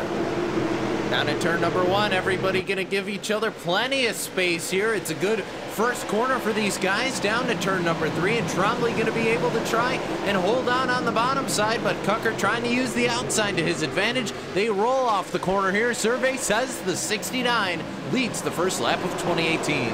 And it on the outside of the racetrack. Impressive by Matt Cucker. The outside has not been a place to be so far this evening. You'll notice very different conditions right now at Stafford Motor Speedway than what we've had all night long. The clouds and such have gone away. The sun is out, and it is beating on that racetrack. 76 degrees Fahrenheit trackside, the warmest we have seen it all night long. I would think that would not help out Matt Cucker, but this is the defending series champion, and he's doing a good job still neck and neck for the race lead, keeping that car up top. Cucker is the one person that even no matter how difficult you may think it is to pass on the outside, he will find a way to make it happen. Matt Cucker is a very strong driver on the outside. Unfortunately, he's just not strong enough, and he's starting to lose ground. The 45 of Justin Trombley, he is going to get clear, and now Cucker just trying to battle for the hold on to that second position as Devin Morgan's going to hold on to that inside line, and if Cucker can't find a way down, he's going to be freight trained. But luckily his teammate, the 23 of Christian Peterson, he's going to back off slightly and allow Cucker to slide in. Cucker does find a spot in line. He does cost himself a position. Probably had an opportunity, Cisco, to let the 45 go, just tuck in line in second. But we all know that that is not Matt Cucker's MO, and he wanted the battle for the race lead and got that bonus point for leading lap number 1. I think that more than anything, though, was sending a message to Trombley that it is not going to be a stroll in the park for him tonight. No, and Trombley able to get the lead back now for now at least, so I guess we'll just have to find out how that's going to roll for him. But 45 leading, at least at the moment. I think Matt Cucker at this point just waiting for that opportunity later in the race to make that move. The MO, as you say, that is we're so used to seeing out of that driver in the 69. And CP, I wouldn't be surprised if he's thinking the same thing. Those two teammates lurking for 3rd and 4th right now, but Devin Morgan rolling up to that second place position saying, hey, I want to lead a lap as long as we're giving away lead laps here, why not? And he wants to join the party. The 12 cars right there, not a lot of separation. Good news is all 28 cars who started this race scored on the lead lap. Everybody was able to get off and get going for the first race of the season here. Top 4 cars still within a second of each other. Haven't said much about Christian Peterson. He is the only person besides Joe Burchett who runs inside of the top 10. That is exactly where they started, of course, except for Trombley, who is out in front of the field. But Peterson not quite on pace with the top 3 yet, and is a little bit in front of the battle that Michael Held and Brandon Wilkinson were having a couple of laps ago that saw the 33 move into P5. And it seems like everyone's just kind of in a holding position at the moment. We're all single file all the way through the field, it seems. I don't think there's any double file battles going on at the moment. And so it seems everyone's kind of found their position for this first stage. And it looks like everyone's just going to try to conserve these tires as we have the 2 longest stages of the night to start off the night. And it's obviously going to make things more exciting as we get down to the end of the night, because those shorter stints, the 25-lap segment and the 30-lap segment, will be the third and fourth segments of the night, and that's when everybody's going to be amped up and ready to go at a race start. But I like the fact that these longer runs, Cisco, are earlier in the night, because it gives drivers who, obviously in a field this size, on a racetrack this small, are going to have difficulty completing a significant amount of passes. You don't get a qualifying spot that you want, you qualify in through the LCQ, and you're way in the back. You've got a lot of work cut out for you. These long runs early give you a chance to work through the field a good little bit. There's no comp yellows going to be coming out for this because of the stage cautions tonight. So for these guys, it's the number specified on the tin here. Of course, unless they start piling it up in one of the turns, then we'll have a caution. But up until then, it's going to be green flag run, no competition yellows to get in the way. And these guys know the numbers they have to hit here. And I mean, we went through plenty of strategy here at the beginning, but we didn't talk about if you wanted to try and take 4 tires at the first stop or doing something wacky like that. There's so much of this that we still is up in the air that you could try, Evan. If you take 4 tires early at the first thing, that could mean you're going to start at the front. You know, conceivably, you're going to start at the front of the field for the rest of the night. So there's all sorts of different strategies to come with those stages, but the strategy right now, I would think, is if you're one of these top guys, is drive fast. But I can promise you, when the drivers and their crew chiefs first saw 40, 55, 25, and 30 lap segments, they got a little bit wide-eyed. It is a very unique format. Obviously, this series following exactly what you'll see as best as we can, talking about Stafford affiliated for a racetrack not on the iRacing service, but with these stages and the segments and the rules and all that, with the cars going up on the jacks and the available tires, as close to you can get to what you'd see if you headed out to the short track on the weekend to catch the actual Cars Tour. And there is no, I think, clear-cut strategy, Kelly, on how to win this. We'll have an opinion. The drivers and their crew chiefs may have varying opinions, but there is no one, I think, that stands out as the golden call to make, which means that this race is completely wide open. And even if we don't see weird yellows that throw off the strategy, those 3 stage breaks throughout the night, I think, are going to be more than enough to shake things up. Oh, they'll definitely be more than enough to shake things up, because each one of those breaks will give us the opportunity to group the field up. And we saw just how wild that first start was, as Matt Cucker just went and took the battle to Justin Tremblay, and we'll probably see that even more intense later on, especially getting into those last 2 starts, or those last 2 stages there, as they'll be just trying to give as much or take as much as they can. They won't be giving anything back, as we'll probably have them just door to door, probably 3-4 deep through the field. And I'm sure those drivers that are going to be having the fresher tires later on are going to be struggling to get past the battles they'll have up front.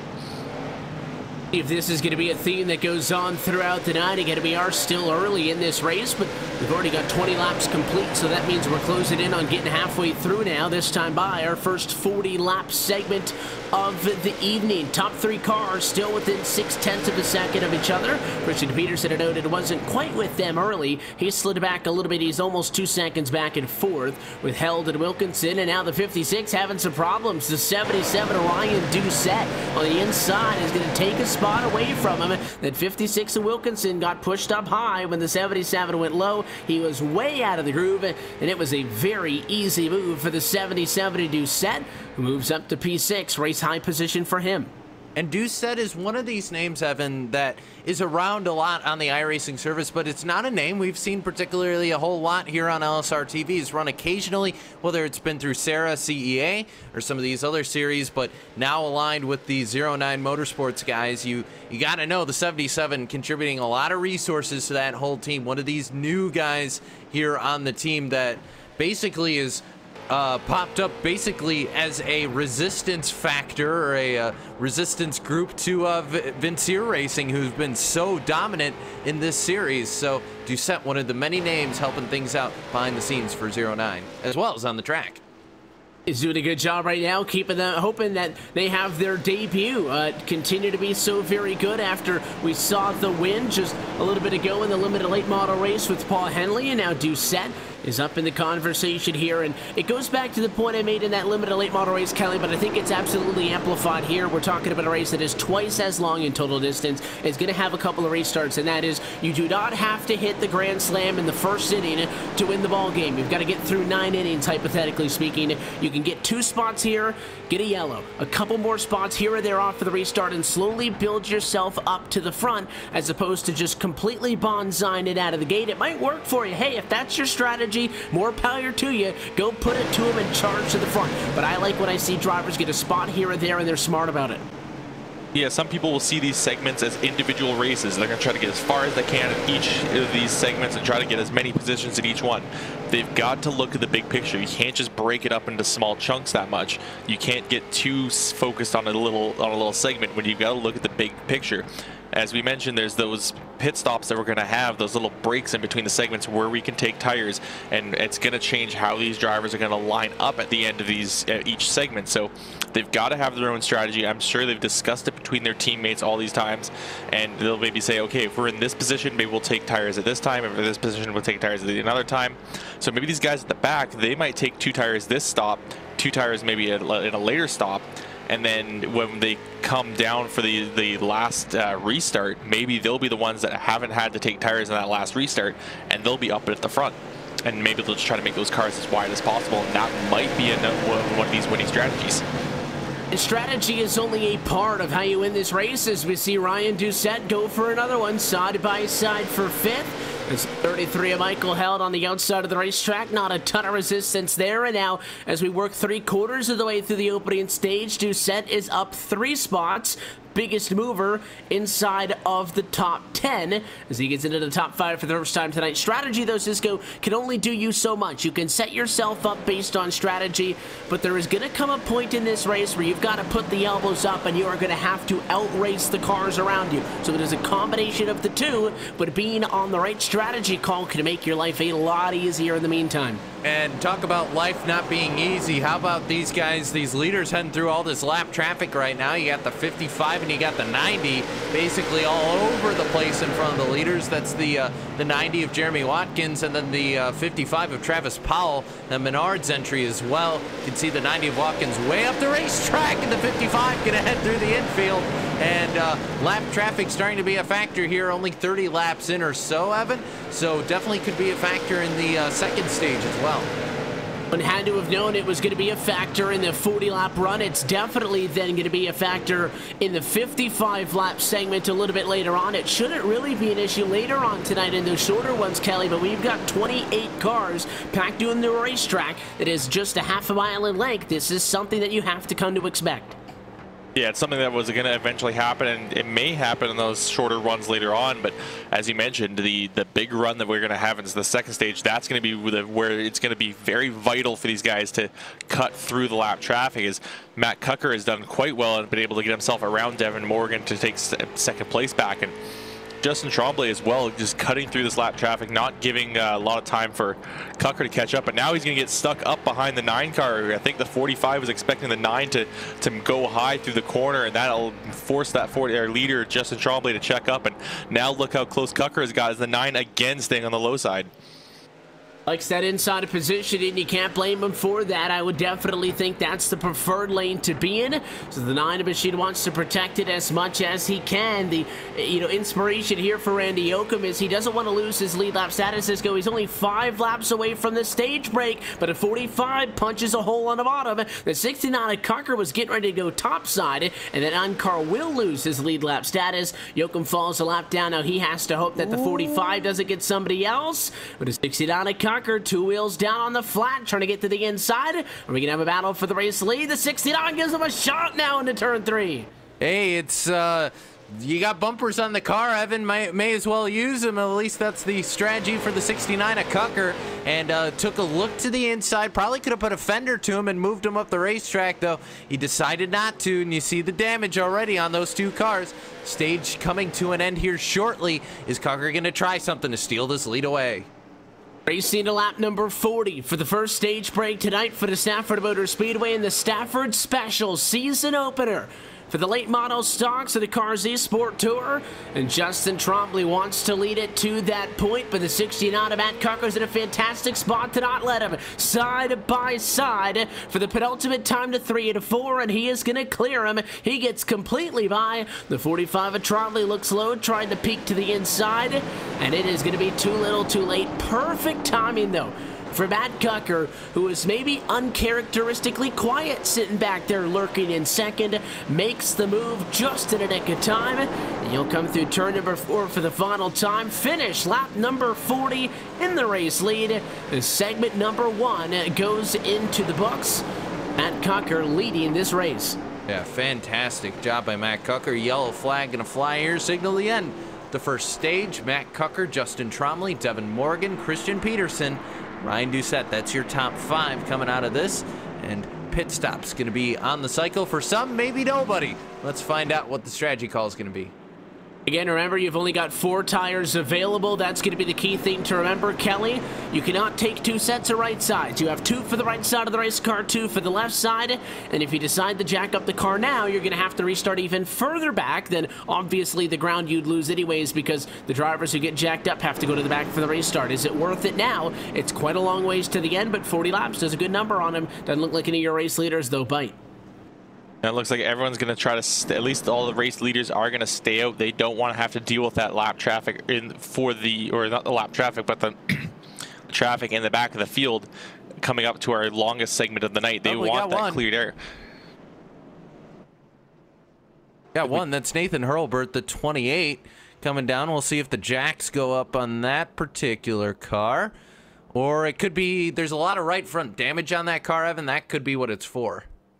Yeah, obviously if you have damage, and if you're at the back of the pack anyways, come down pit road and get it fixed. I don't think anybody is going to see that as an unrealistic expectation. You might lose 4 spots or so. Not going to be the end of the world by any stretch of the imagination, but the objective there is to get that car fixed so that if you probably almost, I would think, Kelly, don't take the tires either. Just come down to get the damage fixed. That way, when you do decide to make that call later on, you're right there back in the conversation, and you can use maybe these first 2 stage breaks to try to right the wrongs, per se, of the opening bit of this race, but get yourself back in a better position. And I think it helps him out because with nobody wanting to come down pit road now, you're not really, again, giving up that much by coming down and getting that car fixed.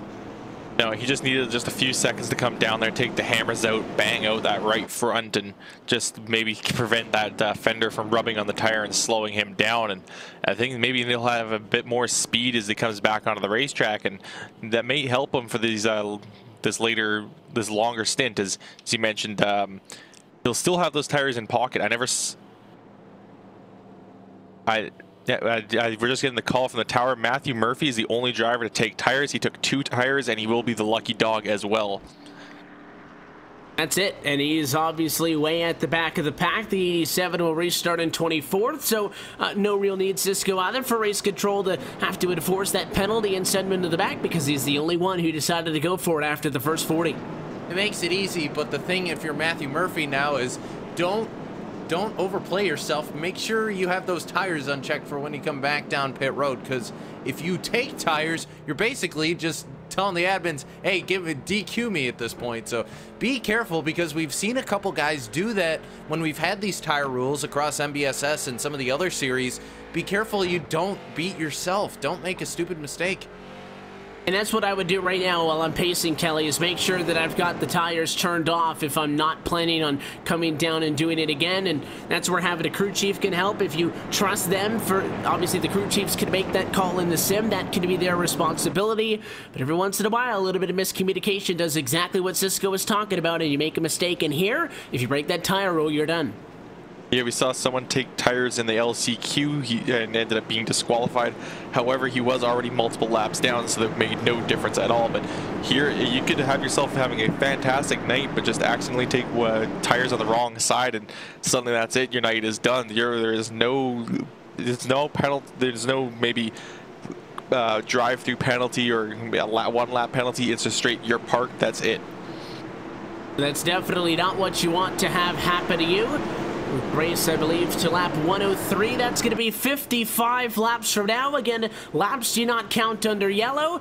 40 down and 55 to go until the next one. Green flag in the air for segment number 2. And it is Cucker and Trombley side by side once again. Cucker one on the outside for the restart. Yeah, and it's going to work again. The 69 is so tough on the outside. Seems to have found the groove up there to make it work. And up there as well, the teammate, Christian Peterson. Both those drivers looking to go through. Is Cucker going to lead at the line? And the 45 going to try and chop block Peterson here and take away that line. Is he going to be successful? Yes, he will be able to hold him off. So they're battling behind him. And that's Doucette working his way up to 4th. Doucette's having a good run up 3 spots right on the bumper. Christian Peterson there, having just gotten around Devin Morgan, so he'll go +4 overall on the night. He's halfway home, working his way up front, going back to the conversation I was talking about, how just pick off a couple of spots here or there, it'll add up as the night goes on. But for Matt Cucker, so impressive up top, because obviously, Kelly, so far we've seen bottom is where you want to be in a side-by-side fight. When Matt Cucker started this race in second, he led the opening lap. Trombley did eventually get the best of him, but I think it's a gutsy move, and I think it shows the confidence the 69 car has by going up top again, knowing that if it doesn't work out, he could easily get boxed out there, get freight trained down low. Confident enough in the speed of the Global Com Chevrolet that he wanted to stick with it anyways, that he got to the race lead, not getting away from Trombley, Peterson, or Doucette. We are stacked up inside of the top 4, but he is leading this race into the second segment. But I think we may see that top line start to come in later on in these maybe later segments, maybe even later on in this segment here as some tires wear down and the track heats up. We're also seeing a lot of rubber being laid down on that inside line, and maybe that's going to help that outside line out just a little bit. However, the one thing that's going to continue to help that inside line is being able to use that the transition of the banking onto the flat there on that apron. That helps that car just rotate a little bit. That's been helping these guys just get that better run on the inside line as they dip the tires down there. So it's definitely an interesting thing to think about, but I think the top side may come in, but a driver that probably would be running that top side, as mentioned, is Matt Cucker, but he has no need to run the top side right now. He's going to just hold on to that inside line, so Justin Tremblay might be the next guy that's going to maybe take that gamble later on in the run. If Trombley does decide to shake things up a little bit. I mean, even when Cucker was catching up to him, Cisco, it wasn't like at other times where we've seen Matt Cucker go and race for wins here on Wednesday nights where it was a dominant charge. He definitely got there, set him up, and doesn't hesitate. But, I mean, Trombley's still showing great pace. Your top 4 still within half a second of each other. I think Peterson really improving from how fast that 23 looked in the opening stint of this race as well. Again, he dropped the back nearly 2 seconds by the time he got to the stage break. Nothing can really predict where he'll be when we do get to the end of this 55-lap run, but at least out of the gate as well, he's looking a lot more sporty. Yeah, he is, and I'm starting to wonder if these guys may be thinking about maybe using up these tires now, Evan, with this being the longest stage here. Maybe they're going to try and take 4 now and none later or something like that, because this is way more racy than we saw the top 5 at in the first stage. So definitely interesting, the shift in driving dynamics that we're seeing right now. It goes exactly back to what me and Kelly were talking earlier. I would like the call to just go 4 tires at the halfway point and be done with it, but there is, again, no clear-cut best strategy to be on. Race still very much wide out in the open, but there are a couple of names that I think we can start to throw into the hat. Cucker, Trombley, Peterson, Doucette as some of the better cars on night. How about Jeff Ward? Haven't talked all that much about him. It's another one of the turn 5 entries for Jeff Ward there. He's up 4 positions as well into the number 6 spot and has been very quiet in his march into the conversation. Yeah, he's been working his way through the field, and I think that's definitely a good sign for later on tonight when he does have to take tires and move himself back in the field. If he's shown already that he can make passes and work his way up, he's already got that experience and knows how that's going to work on this racetrack. So I think that may put him as kind of an unlikely candidate early on to really make his way up and just kind of be a bit of a surprise entry as we go into these last 2 stages. And again, working a total distance of 170 laps under green flag conditions tonight. That does mean that this race is still far from halfway, but a caution flag is going to come out for the first time for an incident, and the car slow at the front is the Owen and Dustin turnage. Yeah, and we'll get a second look at this on the LSRTV replay and figure out what happened to the 01. There's some substantial damage to that Vincier Racing car. And let's wind back the camera and find out what happened. It was the 61s back there with him of James Milbachler, and the 31 as well of Douglas Miller. And let's find out what happened. And 01 came a little bit up, 61 came a little bit down, and goodbye front end. Yeah, and unfortunately for the 01, I mean, that car, as you said, completely destroyed. He kind of jackknifed on top of the 87 machine coming through, and I think relatively speaking, we're fortunate that the wreck wasn't any bigger than that. It could have easily been 5-6 cars, Kelly, although I think that car down there on pit road now took about the brunt of an impact to 6 cars. Yeah, he took a hard shot to the wall, and I think that's going to finish his night here, and definitely not the way that he wanted to start his season off, but it's something that he's just going to have to shake off and put behind him as they move on to maybe he'll just have to turn his attentions towards Myrtle Beach next week and focus on getting the car set up for then. But for tonight, his race is done. A tough break for him. Caution flag going to give an opportunity for John Lade to get the lucky dog. The number 22 going to be waved around, and you'll join everybody back up front. And caution to flag lap Cisco inside of the stages count for the total, not in between them. So we do lose a little bit of time here, and gives everybody an opportunity to get back and go at it. I want to watch Jeff Ward on this one, though, because I mentioned he was doing a good job getting up to 6. The top 5 were still under a blanket up top. Then there was like an 0.8 of a second gap back to Ward. Let's see if that 7 can flip the switch and join that group in front of him. And if anything, just become the caboose on the faster group as opposed to being the lead train car on one of the slower ones back there a little bit further back of the pack. So we'll see if he can make that switch here, or if he's not buying into the mentality that some of the other drivers appear to have, and that is that this is the run you want to push it on because tires will be coming soon. Yeah, and I want to be careful because I don't want to cheer on Ward too much considering I'm affiliated with his sponsor, and I don't think that would be good. I think I'd get accused of cheating or having bias towards Jeff Ward, which I assure you I do not. I think they call that like actions detrimental or something. I think it just kind of covers everything. Yeah, but Turn 5 Live, PMN's, Steve Ovens, everybody over there. It's really cool, actually, the story with that, Evan, because Steve, a dirt guy in the real life side of things, and has jumped on not only commentary for us here and there for RSR, but has kind of brought and embraced the side of sim racing as well. So it's cool to see his stuff as well as a lot of PMN logos out here with 09. That's cool for me because it's something I see out of work also here on the sim, which is cool. It all wraps up into the same thing, talking about the Cars eSport Tour again, working closely with the folks over at the Cars Tour, and a lot of cross-promotion stuff as well. So I say the more the merrier, the more eyeballs you can get on short track action on the iRacing service, the better off everybody is going to be. And so far, this has been a very good night of action, but the late model stock main event has been fantastic through 66 laps. Pace car going to go back down and in as we continue to work at a 55-lap long segment number 2. Matt Cucker this time on the inside of the racetrack wants to show that he's a jack of all trades, but it is Trombley to the line. Yeah, Trombley getting a great launch, but Cucker getting that preferred line, and Trombley's trying to see if he can take the fight to him, just doing exactly what Cucker did on that very first start of the race, and he's still holding on. They're completely even up going into turn 3. 45 up on the outside. Trombley hasn't been up here so far this evening. Cucker had the aggressive charge up there on the first restart of this race, and then we got back racing for the segment start. Chose the top. So Trombley in a little bit of unfamiliar territory. He wants to get in P2, but he can't do it. And here's the risk now. If you get pinned up on the outside, here comes Christian Peterson, a very fierce competitor in a fight for second. Yeah, absolutely. And if you're wondering where that massive gap came from behind Tommy Ryan, there were some shenanigans on the restart there around 11th and 12th. Really broke up this field, so probably not going to see a caution based on that, Evan. Everybody's starting to spread themselves out, except, of course, this battle for second.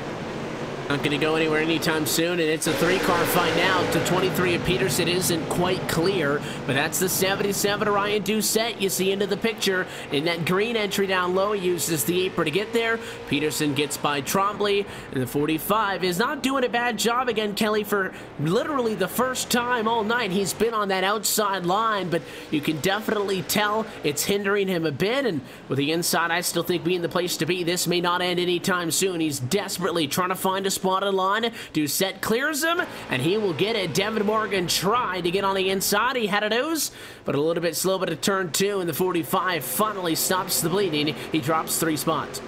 Yeah, Morgan tried whatever he could to get underneath the 45. That car went all the way down to the yellow line at the grass there, and that, as we mentioned at the beginning of the broadcast, that is not the racing surface. That is the apron, but the way this track is just so shallowly banked, it is possible to run down on that apron.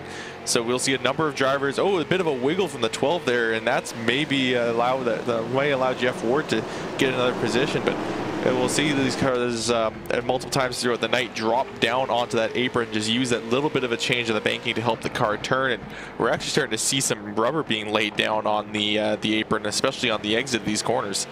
And you'll see it on the wider shots. That lower line of the racetrack get a lot darker as the rubber gets put down, and as obviously we get later into these runs and into this race, the cars are going to push up a little bit more, and that groove will spread out a little bit and will make the outside line much more competitive. And considering how well it has been without that assistance up until this point, we could easily have almost a two-groove racetrack at a Stafford Motor Speedway coming into this race. But for the time being, nobody up front needs it. We are single file inside of the top 10.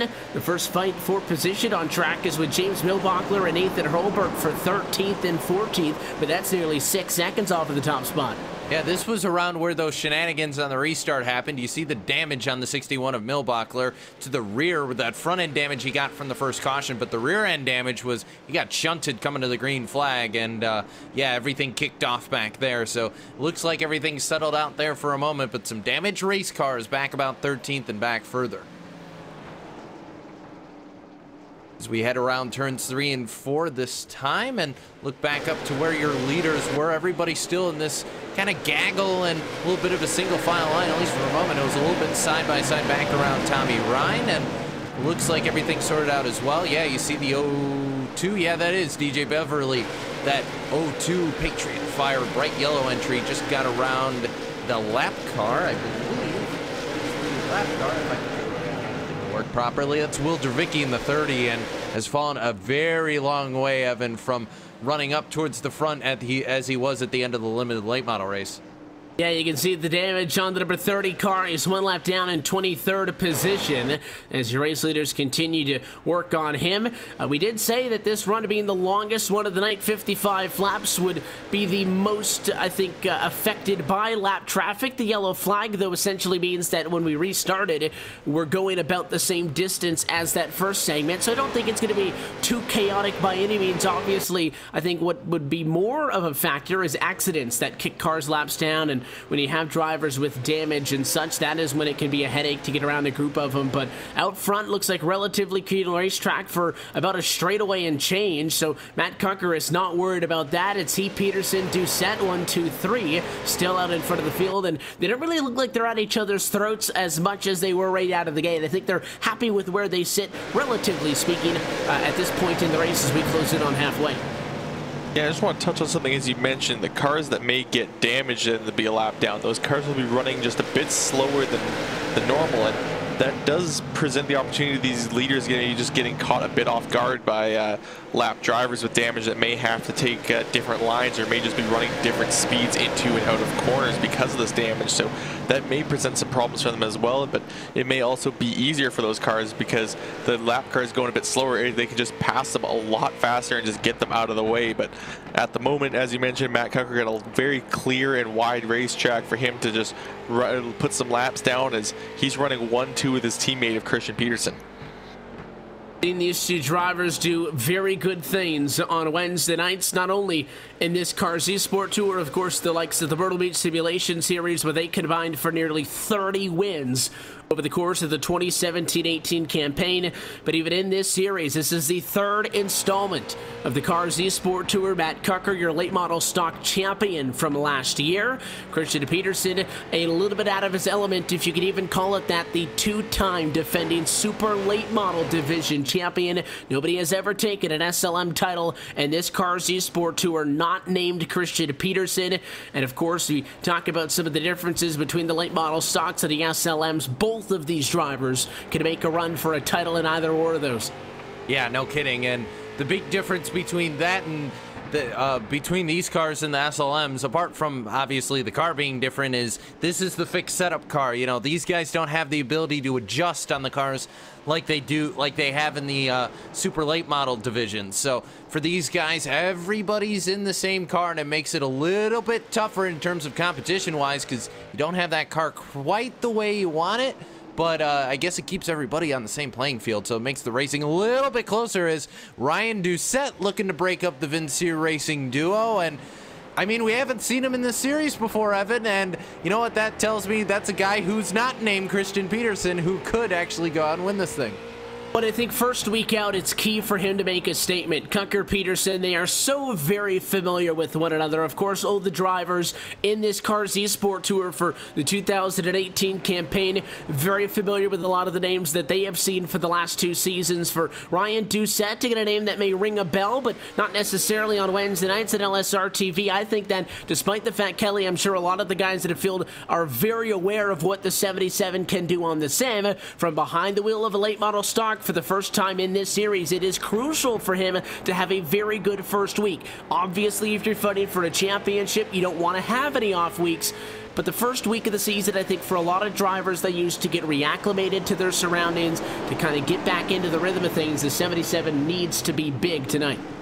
Yeah, I think he's already knocked on the door of the Vincier Racing team, as he's sitting right on the bumper of these 2 Vincier drivers that are leading the race, and he's kind of showed them, hey, I'm the guy that's going to be up racing with you guys for this entire season. This is how this is going to be. And he's already putting the pressure to him, and he, like you said, he may be the guy that may take it to the Vincier drivers for this race win, and he's definitely got a shot. He's run a very strong race up from 8th already. One of the bigger movers inside of the top 10. He's gained 5 spots, so has Jeff Ward, who, as we noted off for the restart, moved into the top 5 for the first time tonight. Big battle now for 6th position. Devin Morgan is under attack. Here comes Michael Held in the number 33 machine. He's got friendly fire behind him. The 26 is Joe Burchett, Tommy Ron as well. 8th and 9th on track. Everybody trying to get on the bottom side of the 12 car. Morgan using a good run up top to keep him honest, but again, you run the risk where if you don't win this battle for one position, you could easily lose 2 or 3. And Kelly, I see a bunch of cars that were behind the 12. You know what this tells me? This tells me they're all stuck behind them, and we're waiting to try and get past. So I'm wondering if the 12 was maybe a little slower, and these guys finally decided to kick him to the curb. I think the 12 is also running on worn tires. He slid multiple times throughout those last couple laps on that high side, so he's definitely struggling with some grip at the moment, and running to the outside did not help him at all, as I think he wore off a bit more rubber on those tires, and I think he may be one of our takers on this next race break, as he slides again coming off of turn 4. Expect to see that a lot more as the night goes on. Again, this is probably, for the guys up front, going to be the oldest tires they run on at any point this evening. Wow. The 12 got sideways. That was Morgan. And just after he held them all off, a mistake is going to get held right back into the conversation. And that, I don't know how he saved that car, but it was an incredible save by the 12. And he's still going to be stuck on the top side right now, and just not able to find a whole lot of relief down on the inside, because every time it looks like he could clear Michael Held, all of a sudden the car just kind of slides out from under him. So yeah, I agree, Evan, those tires are probably just toast right now on that 12. It's probably the same story for the 33 Held as well. Again, everybody right now pretty much at an even playing field, but I think Devin Morgan has been under attack a lot more. That maybe when you're a little bit more desperate defensive running, you tend to drive a little bit more aggressive. He did it once, and he'll do it again. The 33, again, just can't keep it tied down off of the corner. And that 12 of Devin Morgan will clear him and maintain sole possession of P6, but it is not without effort, courtesy of the 33 camp. Yeah, that 33 is trying his best to keep that car down on the inside, but again, the grip may just be wearing away from that inside line a little bit, and we may start seeing the outside line going back up to the front. Christian Peterson getting in a bit of trouble with some lap traffic, getting into the side of the 10 car, and that 10 car is absolutely wrecked out on that racetrack. There is a ton of damage on that race car. We saw damage on some of the other cars involved in accidents, and for Stokes, he'll fall a lap down. That damage has been hurting him since we went back into green flag conditions. It's why he has fallen to 21st spot, and Any glimmer of hope is going to be gone pretty soon once the Ford of Derek Paulson gets lapped by your race leaders, or only about a half a straightaway behind him. He'd fall out of the lucky dog position. And then that would basically, I think, be one of the final nails in the coffin, not to mention, of course, the damage never helped either. We're going to have, though, maybe, we talked about the importance of being in front for the restart at the end of the first segment, Cisco. Absolutely true. For the end of the second segment, Matt Cucker made the pass with 1 to go in segment 1, and we're into the closing laps of segment number 2, but it's a three-way fight for the top spot. Is CP going to be able to steal it away? He's got the inside line. Now's the time to do it. Peterson down to the inside. He's got 1 corner to try and make it happen, plus whatever's left here before Kyle throws the yellow. Is it going to be enough? No, but he'll stay on him here. Drag race to the line. The 23 on the bottom. See if Peterson goes down onto the flat. There's the yellow. And who is in front at the time? At the start-finish line, it was Matt Cucker. And it looks like the sim is going to say Matt Cucker is in front of the field. Photo finish for the end of segment number 2. But I think the 69 was able to hang on to it. He got lucky there, Kelly. And we knew that we were going to have like that beat or so where they're going to come through 1 and 2 before Kyle was going to throw the yellow. So I think Cucker got lucky, because if that caution had come out any later, that might have gone to Christian Peterson. Yeah, and both those cars threw it into 1 and 2. Both of them slid out, and actually it looks like Cucker's going to stay out as Christian Peterson, the 77 Doucette, Tremblay, and a number of other drivers are coming down pit road to take their tires, and we'll have to see how many tires these guys are all going to take. But Matt Cucker electing to stay at least 1 more segment out on those tires. We predicted early, 4, right, Evan? We were thinking early. I was thinking 4 is going to be the call if you pit now, because I just don't see there being enough laps in 30 at the end to come through the field and deal with it all. But left side's up for Peterson, and it is going to be a 2-tire call, it looked like, for the 23 car. He is way out, though, in front of everybody else. Justin Tremblay, it looked like, only went with right side tires. So it's all Peterson out in front. Maybe they're thinking that little bit of an additional penalty for putting the jack up on both sides is not worth the fresh tires. I'll tell you what, there's plenty of race cars behind him that think it is worth the penalty, because a good half of the field all took 4. And you know what that tells me? If Cucker comes down and takes any sorts of tires, he's going to be stuck behind all those race cars. So I don't know if I like that call, Evan. You're going to find out. Drivers right now are separating themselves based on the strategy calls that they made. Ryan Doucette, who we've been following through the pack, went with 4 tires. I believe he is the first car, Kelly, out on track with 4. But, of course, he's not going to be on track where he was running. He's going to have to let all the drivers who only put the jack up on one side of the car go in front of him. I can't really judge on if it's going to be the right call or not until we find out how deep that does put him. Yeah, it's going to take a lot of time to shuffle these cars out. However, these laps will not count. The yellow flag laps that happen during the stages do count towards the total, but the yellow flag laps between the stages as these laps right now will not count, and the yellow will be thrown again to extend this caution period if they haven't really sorted the field out in time. So we have as much time as possible to as needed to sort this field out, so it is going to be 100% correct by the time we go green once again. Looks like the 45 of Tremblay is going to get in front of the 77. If everybody is running in the correct order as we would expect them to be per race control, everybody that's up against the outside wall took 4 tires, or only went up twice, or took 2 times on the jack, I should say, which is the technical wording of the rules, Cisco. And everybody down on the inside of the racetrack would be the drivers who are going to get waved by. So it looks like quite a sharp contrast that a majority of the people only went with 2. Yeah, it's...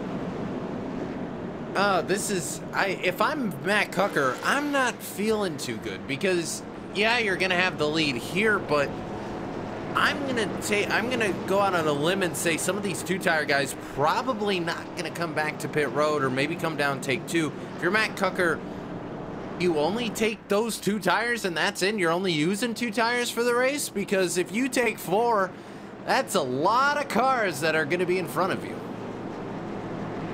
And the question is then, is those 2 extra tires, because yes, you went with 4, but you're losing significantly more positions because you took 4 instead of 2. So the real difference here is 2 tires. The drivers who are going to get sent to the back, Doucette included, Kelly, is it going to be worth losing nearly 10 positions for a difference of just 2 tires? So it's possible that it may put them in a bit of trouble. They're now waving a few more drivers up front, like the 61 that did not take any tires, and it doesn't seem like the 23 at the moment is going to be dropping all that far back. So I think it's going to be a good call for him. It looks like everyone's now sorted out, so it looks like the 23 will be lining up in 3rd or in 4th place. Matt Cucker electing to take the outside on this restart as well. Peterson's in a very good position. He only went with the 2 tires on that one. You can see, though, how far Doucette has dropped down. He is going to be in line behind the 27 car, so he was in a P6 position. Ryan Doucette will restart this race from 13th. That is a lot of spots for left sides. Yeah, it is, and it might all come back to him once we get to the final break here. We'll just have to find out. The lights are out on the pace car. Evan, they're going to bring them to you. Are headed down and in, and this may be it to the end of it. It's going to be the 3rd of 4 segments. Shortest one of the night, 25 laps on tap. The 4 tires come through the field. With the drivers on 2 sorted out up front. Green flag in the air. We get back underway. It's a better jump. Cucker top side. Matthew Murphy desperately needs to hang on to the bottom. He can't do it. The 69 is clear to turn 2, and he is now completely through. Yeah, he completely cleared him. And Cucker already out to an easy lead, and it's going to be Matthew Murphy who's going to slide into that 2nd place position. And he was saved earlier on, I think, by a caution. So Murphy up on front all of a sudden, and Peterson down to the inside. The 23 is not going to let him go easily. And we have seen this coming. Peterson's been getting better, but a yellow flag is out, and it's problems on the back, and Ryan Doucette is involved. The 77 went back there in the pack in the first place because he went with the 4 tires. This was not his mess. It started with the 28, but he was involved because he got sent back there. And it doesn't look like he took all that much damage. I'm looking around his race car at the moment. It looks still pretty clean. So I think it was more Doucette just trying to get around, but we'll try to pop up the replay there and see what exactly happened. But hopefully Ryan Doucette's car will be okay. I think he got through that without getting any damage, Evan. It was close. We'll hop on board, but it was real close there. It was tied, and I think he probably did get damage on the front end of that race car. I just don't know how severe that damage would have been for the 77 machine. If he kept it off, it would have been nothing short of a miracle. I think he definitely... I think he got the 28. I think it's showing a little bit of space. I think he definitely got him, but the front end of that race car doesn't look too bad. If there's one spot that I don't want to get torn up, it is the front end of my race car. So I think the fact that we don't see a ton of visual damage is a good thing. And it was the right front that actually got hit. It wasn't the initial accident. It was later on when the 28 rolled back down the hill. But on the nose, there's no damage. He actually managed to keep it off the car. Nearly kept the car completely clean. But there is going to be some damage, albeit just slight, on that right front. So it probably won't have too much an effect on Doucette's car, but it's there. And is it going to hurt him? Obviously, it's not as visual as some of the other cars we've been talking about. The Tenda machine of Stokes, somebody who we've noted has a pretty torn-up race car through all of the circumstances. He's in 9th position. I think the biggest thing that's going to drag him down out of anything here is not only did Doucette get sent back to the pack, but Kelly, I think it was going to be a tough climb in the first place. You add a yellow on top of it, you're basically losing a 5th of this entire segment. The car's going to have a little bit of damage. Those are two obviously adverse things that happen to you.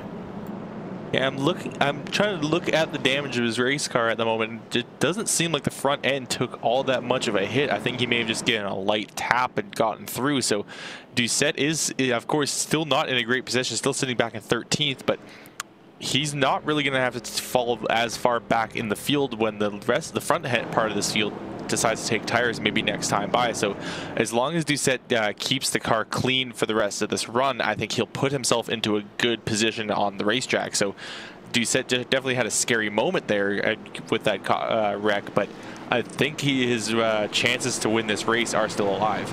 Hey, Evan, if you're Matt Cucker and you just found out the guy who went in the back of the field to take tires just got in a wreck, what does that tell you? He's feeling pretty confident with his call, and if you're going to go into the final 30 laps of this race, I don't think you have any intentions of coming down and putting yourself in that mess voluntarily either. No surprise here. He's dabbled into both tonight, but as the pace car heads down, Matt Cucker finds himself once again on the outside of the racetrack. Matthew Murphy on the bottom. Cucker got the best of him last time. We'll see what happens as we come to the restart box. Green flag back in the air. A lot smoother for everybody, including Murphy. But I see just how lethal Cucker is, and he slices down. Goes top to bottom on the inside. The 87 still there, though. He's not going to roll over. No, he isn't. To turn 3 they go, and he's going to try and clear him here. They're going to lap 137. That's the golden lap before the caution comes out, and Murphy will not be denied. Still there on the inside. Now he clears him. Finally gets on through. It looked like it was a move that was going to happen the first time, but Murphy stuck a nose in there where it may not have belonged to Matt Cucker. Respected that, gave him space. You have to, but there is going to be a lot more take and not a lot of give as we get later on into this race. Christian Peterson solidifies himself in third. And how about the 12 machine, Devin Morgan again, putting himself in a position in this race. He now takes over fourth. Yeah, just some strong racing even further back there. The 33 and the 45 of Michael Held and Justin Tremblay, as well as the more drivers behind them. Just a huge pack. Involved in that pack was the 77 of Doucette as he's trying to work his way on the inside. Those 33 and the 26 just stuck up there on the top end, and they just cannot find themselves a way to get back down to the bottom side where they've had just so much more speed than on the outside line here, and that's really struggling for them. Running out to the end of this segment as well. Lap 137 is going to be the end of this 25-lap segment. 13 laps away from that point as of the next time by the start-finish line. This may be our last best opportunity to preview who has the best car, and I still think you could put about 5 or 6 names in a conversation that get a couple of restarts. You get a little bit crazy with 30 to go and anything could happen, but as they sit now, Cucker's got that little bit extra that I still don't see in anybody else as Peterson tries to put a move on Murphy side by side for second. And there was a huge contact in the back. It was Michael Held got into the wall, but we'll stay with that battle with Peterson.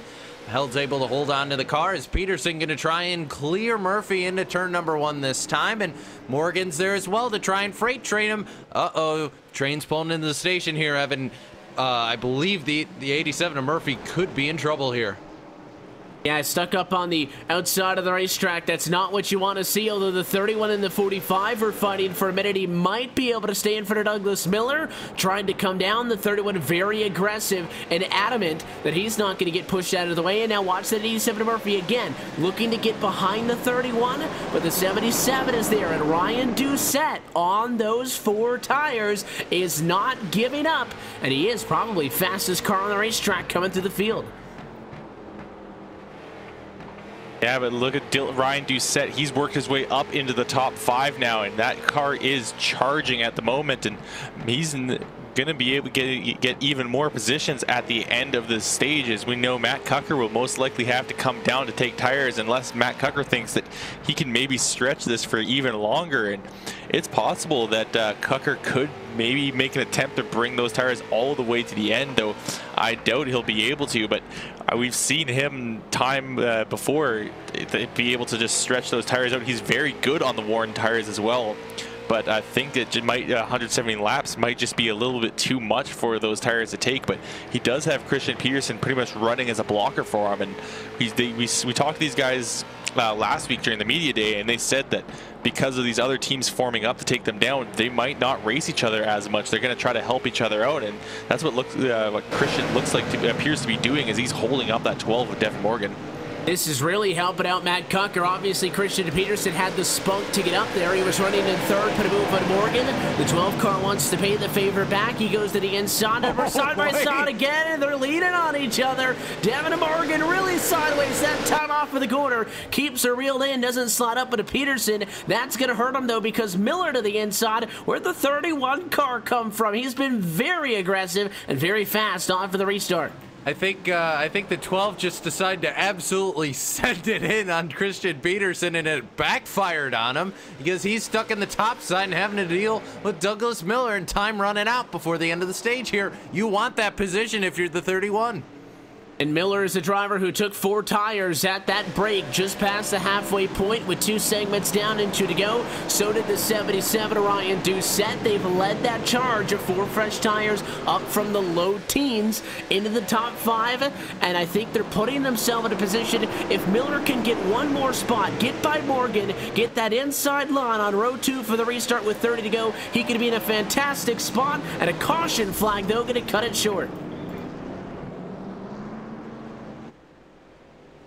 And now calls coming from the tower that this is going to be the end of the segment because of when this caution came out. They are going to call the segment right here. We're not going to get it restarted and just drive one lap. So they are going to decide that this is the time for that break, and now we're going to see who's going to take tires. Incident was with Lieutenant Brandon Stokes. The 02 machine, Dwight Beverly went on his inside at a fight for 11th, and I just think that was the case. So you saw Morgan and Peterson leaning on each other. Same thing. The 10 car goes around, and race leaders are down pit road. Surprising to me. Drivers that took 4 are obviously going to stay out, but we noted that the 69, the 23, the 12, and a lot of our leaders, Cisco, after the first 2 segments only took 2. Well, they're going to come down and get the other 2. Right sides for both Morgan as well Cucker and even Christian Peterson, and the race off for the Cucker pit lane. Gonna go to the 12 and the 23. They're still side by side. I think Morgan gets it. And Cucker taking 4. So this will put what was the fastest car on the racetrack for most of this race all the way in the back, and he's gonna have roughly 31 to 30 laps here to try and get up front here. Doucette was only able to get up to about 3rd or 4th. I don't know, Evan. I really don't know, man.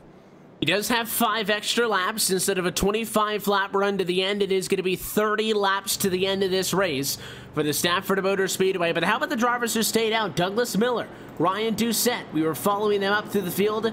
Then the 45 at Trombley, Jeff Ward, Tommy Ryan, Dwight Beverly, Randy Oakham, Derek Paulson, Chad Bass, Reed Rundell, and then Devin Morgan, first on 2, Peterson on 2, as well with Burchett and Held and Murphy, Killo, Powell, and Matt Cucker, who has been the fastest car tonight, even without having to take his fresh tires, is a mile from the race lead. It is a long way for Cucker to go, and he does not have all that much time. If he's going to get himself back up to the front, he's going to have to start charging his way through the field right off the bat. And there's a number of fast drivers that are going to be up front, like Ryan Doucette, and we even saw Douglas Miller being a quick driver as well. And I don't think those tires are going to be all that worn under their cars, and they may still have something in them to be able to hold off Matt Cucker, even if Matt Cucker gets up the front, because Cucker's going to have to burn off those tires quite a bit just trying to make all those passes. Lights out on top of the pace car. It might get extended a lap or 2 as we try to get ourselves on the money here. We are working lap 138 of 170. The restart obviously needs to come with 30 laps to go to line it up. You see we're just a little bit over that, so we'll delay it about a lap or 2 so we can get into that distance, get to the end of this race. But, I mean, Matt Cucker, Cisco, is down in 19th position. He's in 19th position at a track that we've seen tonight, Evan, is very hard to make passes on. We saw the middle line sort of working for that, but Cucker's going to be on the inside line, and he's going to have to get through drivers who, keep in mind, have tires fresher than when Ryan Doucette came through the field. So not a whole lot of things going Matt Cucker's way. I think his best, obviously, he's got 4 Mr. Feelgoods on that car, but apart from that, this is a tall order and what could be the biggest challenge we've seen Matt Cucker have to face here in CEA. We saw Doucette go 13th to 4th, and even then, I mean, he still had speed, but Matt Cucker's going to need quite the drive. Peterson, Morgan, these drivers who lead the charge on 2 tires are in 9th, but I mean, Douglas Miller and Ryan Doucette might look really smart here if this thing works in their favor. Lights do go out on top of the pace car, and this may be the final restart of the night. The short track racing would tend to disagree, but it is the final segment in tonight's late model stock main event season opener for the 2018 Cars eSport Tour powered by the Championship Esports Association. Miller and Doucette got their tires at the halfway point in this race. They, along with everybody else inside of the top 9, stayed out. Are those tires going to be good enough to lead for 30 more laps as we go back green from Stafford? Green flag in the air. Did they all make it to turn number 1? One car was slow in the back, but never mind that. It looks like they'll be able to hold on. Everybody going to be safe as they come out on the corner, and the lead going to go for right now to Douglas Miller. Doucette on the outside. 77's going to go the wrong direction as well, up on the outside of the racetrack with Trombley on the inside in P2. We talk about that freight train. Very easy for Ryan Doucette to get pinned up top, and it's happened a couple of times to him on his march to the front, so he knows what he needs to do to play defense up top. But can you execute when it matters the most? It's not even a case of trying to maintain second. I think you should have just dropped in line right here with the 45. There's a big enough gap between Trombley and Ward. It could have tucked in. It's Burkett going around. Caution flag. And I think that's going to stick Doucette in third, so this may actually somewhat work out for him, because now Trombley is going to be the one that's going to be stuck on the high side, and Trombley is going to be the one that may be in trouble later on. So this will allow Doucette to maybe stop the bleeding for the moment, get himself regrouped, and maybe go after Miller. But I think it's something Miller didn't want to see, because he was watching Trombley and Doucette trying to battle in his mirror, and he was starting to pull away. But we're going to pull up the replay and see what happened on this caution as We'll see what brought the yellow flag out for once more on this race tonight. Yeah, the 33-26 got together. It looked a lot harder a contact than I think it really was. Just that 33 machine have held a little bit hot into the corner. I think made wheel-to-wheel contact with Burchett. That's why that car kind of jumped, and the 26 machine went around and he hit Matt Cucker, the 60 Honda machine. Same thing happened to Doucette when he went back in the pack, and for Matt Cucker, he does not need yellows, and he cannot be taking damage like that. Yeah, that is not good. Cucker's only in 14th right now, Evan, and probably we'll get the restart here with 22 or so laps to go, so time running out for the defending champ. This is the more cautions that come out, Evan, that's longer that he's going to have time to set up runs, less time to pass cars, obviously, and less time that the tires are really going to be much of an advantage, because, you know, the longer the restarts that he's getting here, every time you heat up another cycle on those tires, especially with these restarts, the grip starts going away and away and away. And because we're in the final segment, math is nice and easy for you. The laps to go is exactly what it says up at the top of your screen. Kelly, I agree completely with what you were saying. The fact that this may be a saving grace for Doucette, who gets to go back down to the inside of row number 2 for the restart. Jeff Ward, Tommy Ryan, still there 4-5 with Beverly going to be outside of row 3 in P6. And Morgan is somebody you want to watch in 8th position, first who took his second set of 2 tires this evening. I just don't see, especially on a run like this, if you got me 30 laps and we had yellow flags turned off, I'd still be skeptical. But I don't see this race going a long green flag run to the end. You're inside of 30 laps to go at a half-a-mile racetrack. Do the math. So I think that even under the best circumstances, it would be tough. I think if anything, it's these groups of 4 to 5 laps we lose under yellow that'll really be what does those cars in. Yeah, it's just a big struggle as well for Cucker. Is I'm looking at that car, that is some heavy damage to that right front, and depending on how his car is going to react, we aren't going to be able to see until he gets up to full speed on his next restart. But his night, or his chance for the lead may be done, as that could slow him down. But looking through at the front of the field over there, everyone else does have a bit of damage, but I'm not seeing as heavy of damage as Cucker. But someone that is going to be sitting pretty well is Ryan Doucette, because that car looks pretty clean. You know, another key at a racetrack like this is just making sure that you've got the equipment underneath you that lets you do what you need to do to fight for a race win in the Cars eSport Tour. Pace car down and in. Justin Trombley, control car. He ends up on the outside of Miller, wants the bottom. The 31 is going to bring us to the green flag tonight. The top is not an impossible line to work, though, and it is a dead heat to turn 1. Trombley, in fact, was in front at the line. Yeah, Trombley was in front of the line, but not anymore. 31 of Douglas Miller down on the insides, making it work. To turn 3 we go, and keeping the nose out in front. The 45 going to slide backwards, and here comes Doucette looking to stick his nose into this fight. Now it's a role reversal. Doucette's on the inside of Trombley because they restarted at opposite positions of what we saw last time. And Doucette really using that flat part of the racetrack to help the car turn off of the corner. He needs to get by Trombley, though. If they stay side by side, it's going to be music to the ears of Douglas Miller, who's pulling in front now. Already 2 car lengths, not wasting any time.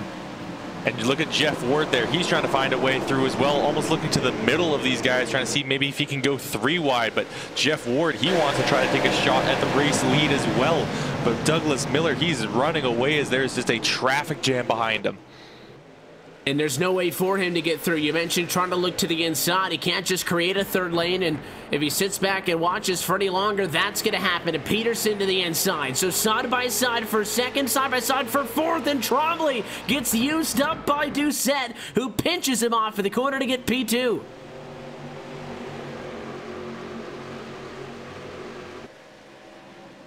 And there was just a little bit of contact between those cars going through 1 and 2, and that nearly upset the 77's machine, and he caused a bit of a wiggle. That's what caused him to chop off that the nose of that 45 machine. But now Ryan Doucette has got the clean air, he's got the clear track, and he's got a clear sight to the back bumper of the 31 of Douglas Miller. But Douglas Miller sitting just about half a second ahead of Doucette at the moment. And a caution flag is going to come out. This race is not done yet. Yellow flag for the 2nd time, and it's Travis Powell's 55 in this one.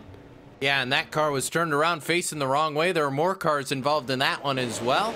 Time to find out what happened. I see Yoakum slow. Yeah, no, we'll have to wind back the cameras a little bit more. Yoakum gets hit by the 33 of Held. He's able to hold on to it there. And a little bit of tag there from the 4, and they all just bunch up. Yoakum gets loose. 61, 9, 55, just a giant mass of cars, and Powell goes all the way across the infield, and then bam, right into the number 1 of Chad Bass. And if you're the number 1 car there, Evan, that came almost out of nowhere because you don't expect cars to be coming from the grass. Yeah, I think for Powell there, you just got to lock that car up. I know it's going to slide on the grass, but I think it was initially in the gas to try to keep it down there, steer it, if you will, off of the inside wall, and it just looked like he didn't lock it up in time, and that car just coasted back up. And tough break for the 1 machine, who I think out of anybody probably gets the worst of that. Chad Bass did nothing wrong, was a lap down in 17th, minding his own business, checking up for the wreck, and boom, loses the entire front end of that car as Jeremy Watkins gets in on it as well. And that'll be what slows this down again. 2nd time it's come from a little bit deeper back in the pack, and this race still far from over because another restart to come. And I'm sure someone that's loving seeing all these cautions is Douglas Miller. Yes, he has to deal with a car on his outside just for a few laps trying to push on him, but if he gets through that, he gets that clear line of sight for a little bit as the guy they fight behind him for 2nd place, and by the time they get through, they started to regroup, and they're like, we saw Doucette, he was able to get through, he was starting to maybe catch up to Douglas Miller, and then that caution came out once again, and it's gonna have to restart all that. So Miller just chops off a few more laps that he'll have to fight for the lead, and really it's helping him out. Take a look to the pace car to see what's going to happen. The lights stay on for the time being. So as we work under the yellow, I want to remind you that coverage of the Cars eSport Tour on LSRTV is brought to you by Joel Real Timing, the official timing software of LSRTV. Whether you spend your time on the sim behind the wheel, on top of the pit box, or from the spotter stand, JRT is your go-to software for iRacing timing and scoring analytics. You can get yourself the basic download today or buy the full pro version online by going to www.joel-real-timing.com for more information. Proud timing partner of LSRTV, and a lot of these Short track races, late race restarts have been known to come down to some photo finishes. Might have to use the JRT intervals to call this one as the pace car prepares to leave us with 11 laps to go. From Stafford Springs, Connecticut, happy that you're with us at LSRTV and Our Racing Live. Evan Pasoko, Cisco Scarmuza, Kelly Dahl with you as we go into the final 11 laps in late model stock season opener. Again, the 31 Miller. Technically the control car. He's got to wait on the green, but he has selected the inside line for the restart. Doucette, Trombley swap once more. The 77's up top in second. The 45's down low in third. Another dead even heat to the line, but it's down here in one on the inside where the 31 has been so good. But look at Doucette, still sticking right there with him. Loses now at a 2. Yeah, Doucette's going to fall back. He's going to have to jump to the inside, or freight train effect's going to happen again. Trombley trying for the inside, and he's going to have a nose there. Is it enough for Doucette to pull it? Yes, he does. Dives it to the inside, and it's going for the lead. Oh, and he's in the grass. Going to be contact for the race lead. Miller hangs on. 3 wide for third. That's not going to work. The 45 and Trombley going to get turned, and they are wrecking on the back straight away. So far, though, still green. Doucette in front, and there's the yellow. And again, just a product of hard racing. We said that the first few stages were going to be pretty clean, but then when the last stage opened, it was all just going to break loose. The dams were going to break and the cautions were going to fly as everyone would go nuts. And we saw a lot of bumping and banging going on that last restart as everyone was just trying to get whatever positions they could in these last 10 laps. And that was just something that was going to happen. There was no way we were going to get through that clean, especially when we saw 3 cars all trying to take up the same real estate there. And unfortunately, that just ended back poorly for the 45 of Justin Trombley, who's had a fantastic night, been running up front pretty much all of the night after starting pole, but now his car's got a bit of a lot of damage and he's pulling it down pit road. It was Doucette, Cisco, who made the crossover of the year. I know it's only week 1, but got to the inside. It looked like he was just going to completely junk the 31 of Miller. Didn't. Miller was able to hang on. Doucette went to the race lead. The 31 went back at him in 3 and 4. That's when the yellow flag came out, and I think it's fun that Jeff Ward not only has snuck into the number 2 position, which is cool to see, but Douglas Miller's going to be lined up square in line with the back bumper of the 77 of Doucette on a restart with about 5 laps to go. That's all I'm saying. I'm not suggesting anything, just simply stating the fact that the 77 hit the 31, and the 31 is just going to be conveniently placed right behind him. If you're Doucette, how far to that yellow line are you going to defend coming out of turn number 4? I mean, Doucette was down to the grass, so you might have to be in the grass to block Miller. Should I go ask race control if grass is off limits? Because I think we may need to know this. I mean, well, we talked right at the top that white line that you see the drivers going around, Kelly, is technically the bottom of the racetrack. That's where we go from the banking to the flat, but the yellow line is not until the inside of the flat. So that apron that you would assume is out of bounds is very much still part of the track. And everyone's been running that. You can actually see the rubber that's been laid down on that apron that they've used just that little bit of transition to the banking to help the cars turn and just run down on it when they try to diamond off the corners as well. So it's been open, basically been open field to play on. But apparently the call is you can't go into the grass. But yes, the apron is fair game, and that's where we saw Doucette make that pass for the lead. You can see a wave around going on through. The 55 of Travis Powell is going to get back to the lead lap, but for the guys up front, lights out on top of the pace car. 166 laps will have been elapsed. We will have a 4-lap to go restart with the possibility of a green white checker like we saw earlier tonight in the limited late models.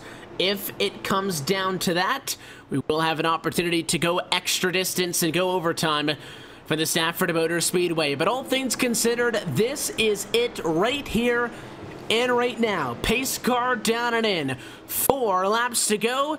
And a late model stock opener for the Cars eSport Tour in 2018. Green flag is out. Watch the 31 of Miller already going to go to the inside, and he'll turn him. Ryan Doucette gets dumped into turn 1, and the yellow flag is out.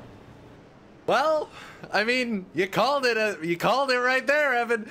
Doucette defend his position, and I'm not saying I'm going to leave the camera on the 77. No, he is going to back out of the throttle, but yeah, I can't say I'm terribly surprised by that. And again, you know, you can go down to the inside, Kelly, and obviously for the 77 machine, the move he made was a wicked one, but at least when he hit him, they hit each other's doors. The 31 had no intentions of letting the 77 see turn 2. I think he was just he was trying to get that inside line into the corner, and Doucette just he waited up on the high line before trying to cover that down, and I think the 77 should have shaded to the inside as soon as that green flag came out. He should have just started to cover off that inside line, prevented the 31 from diving in. He just waited a little bit too long to defend his position, and that's what really caused that problem. But Douglas Miller is going to be the one that is going to take the EOL penalty for causing the caution, and look at that. Those two drivers are going to be side by side once again. They'll be in the back, so we'll keep a second angle on them. And I agree and both disagree. You know, when you look at that, Cisco, obviously for the 77 machine, if somebody wants to wreck you, they could wreck you. If somebody wants to hit the left or in, turn you around, they could do that easily enough. But I agree with what Kelly was saying, that even if it's not the preferred line, you have to know that you pissed that guy off behind you. And I would be down on the grass, even if that's not going to be the best lane, even if it might give Jeff Ward a good chance up top. I think he had to have known something was coming. Now, again, at the end of the day, the ball stops with the car who drove into the other guy's left rear. But you had to have known something was coming. Yep, and we're not done yet, Evan. Overtime. We got green light. Yeah, we got overtime, baby.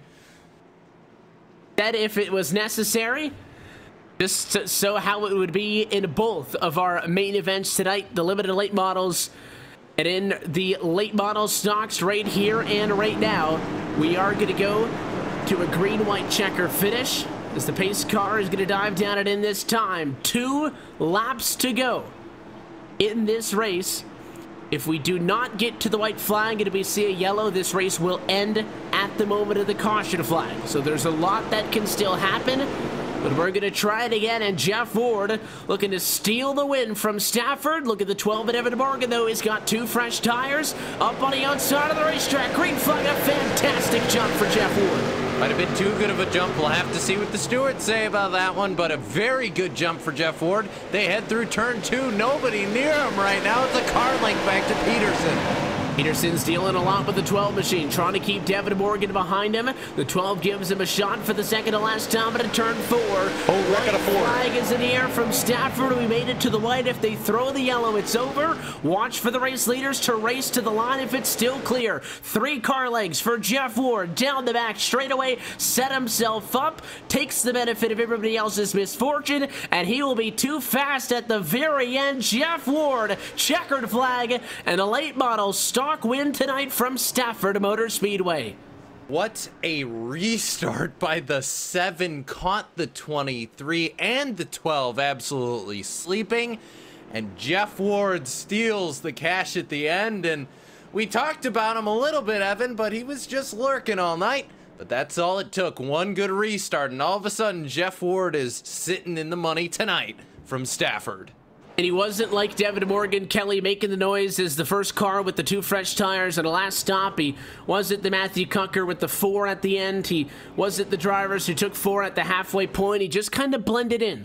And sometimes in racing like this, in which retribution is something that you expect, in which physicality is on the agenda any single time you hit on the racetrack, maybe that little bit of anonymity by staying out of the spotlight while still being fast and consistently getting a spot here or there. Back to what I talked about earlier, maybe that was the key and the recipe to success for Jeff Ward. Yeah, he just kind of quietly chugged along, he ran his race, focused on doing his race, and that's really what brought him up to the front. Yes, he had to have a few things fall his way, but that's just how racing is. You need a little bit of strategy, a little bit of skill, and he just needed a little bit of luck to get away with it. And he is the one that will take home the checker flag and take home the cash tonight. No complaints for the driver. The number 7 machine, Jeff Ward, has opened up the late model stock season with a trip to victory lane for the Stafford Motor Speedway. We'll take a quick opportunity to step aside. When we come back to LSRTV Racing Live, we'll be trackside chatting with your race winner and recapping this thrilling opening week of the 2018 Cars eSport Tour. You're watching LSRTV, your home for sim racing, the post-race show from Stafford Motor Speedway when we come back.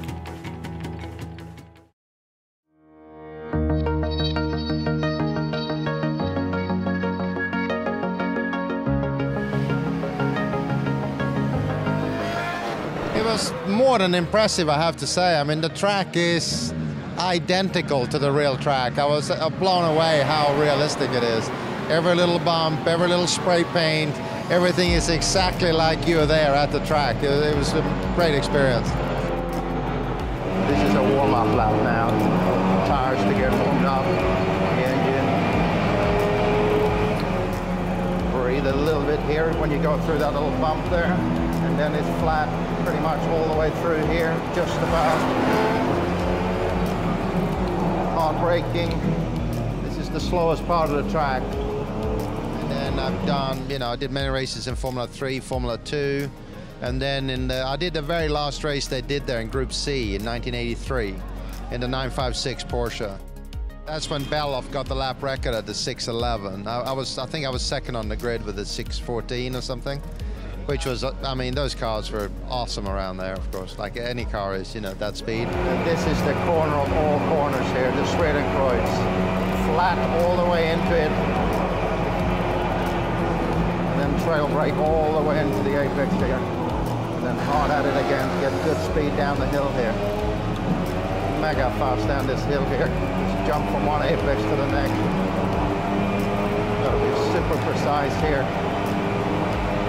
I mean, it's almost exactly like the real thing. So, I mean, it is certainly realistic enough to get past the very, you know, a lot of the initial hurdles you have when you try to learn to drive a race car, you know. So, I mean, I think it's an excellent tool to learn how to race for sure, or learn to drive a car on a racetrack.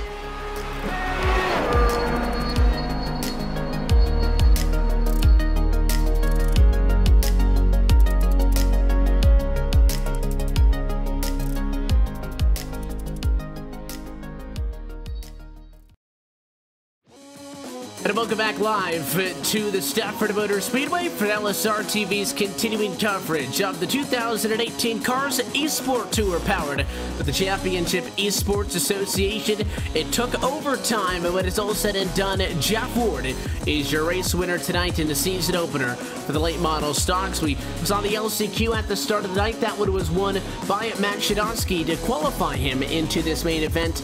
He ended up 127 laps down or so and was not able to get to the end. Then we saw limited late models halfway home. Paul Henley got his first career Championship Esports Association win.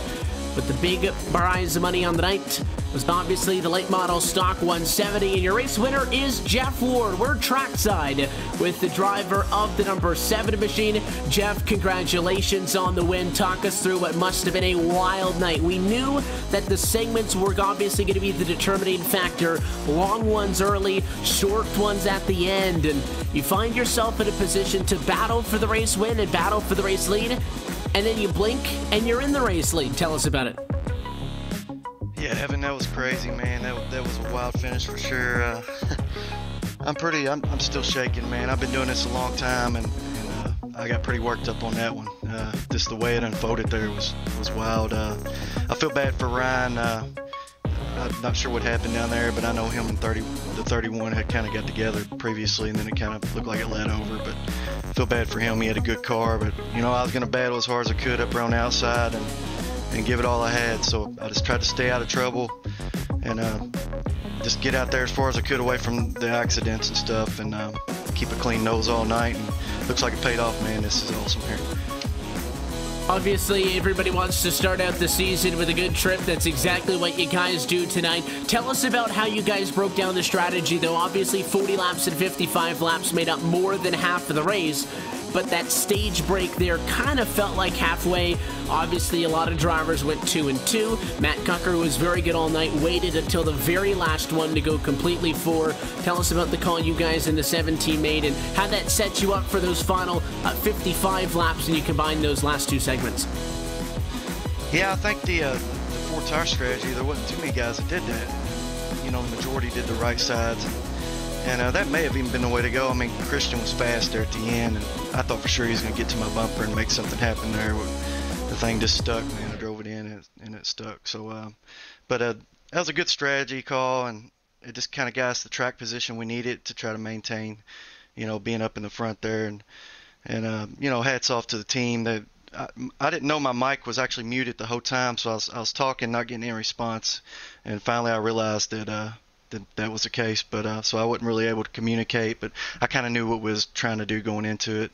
They're taking 4 tires at that 103 stage. So yeah, man, that was just a good call there, and it paid off.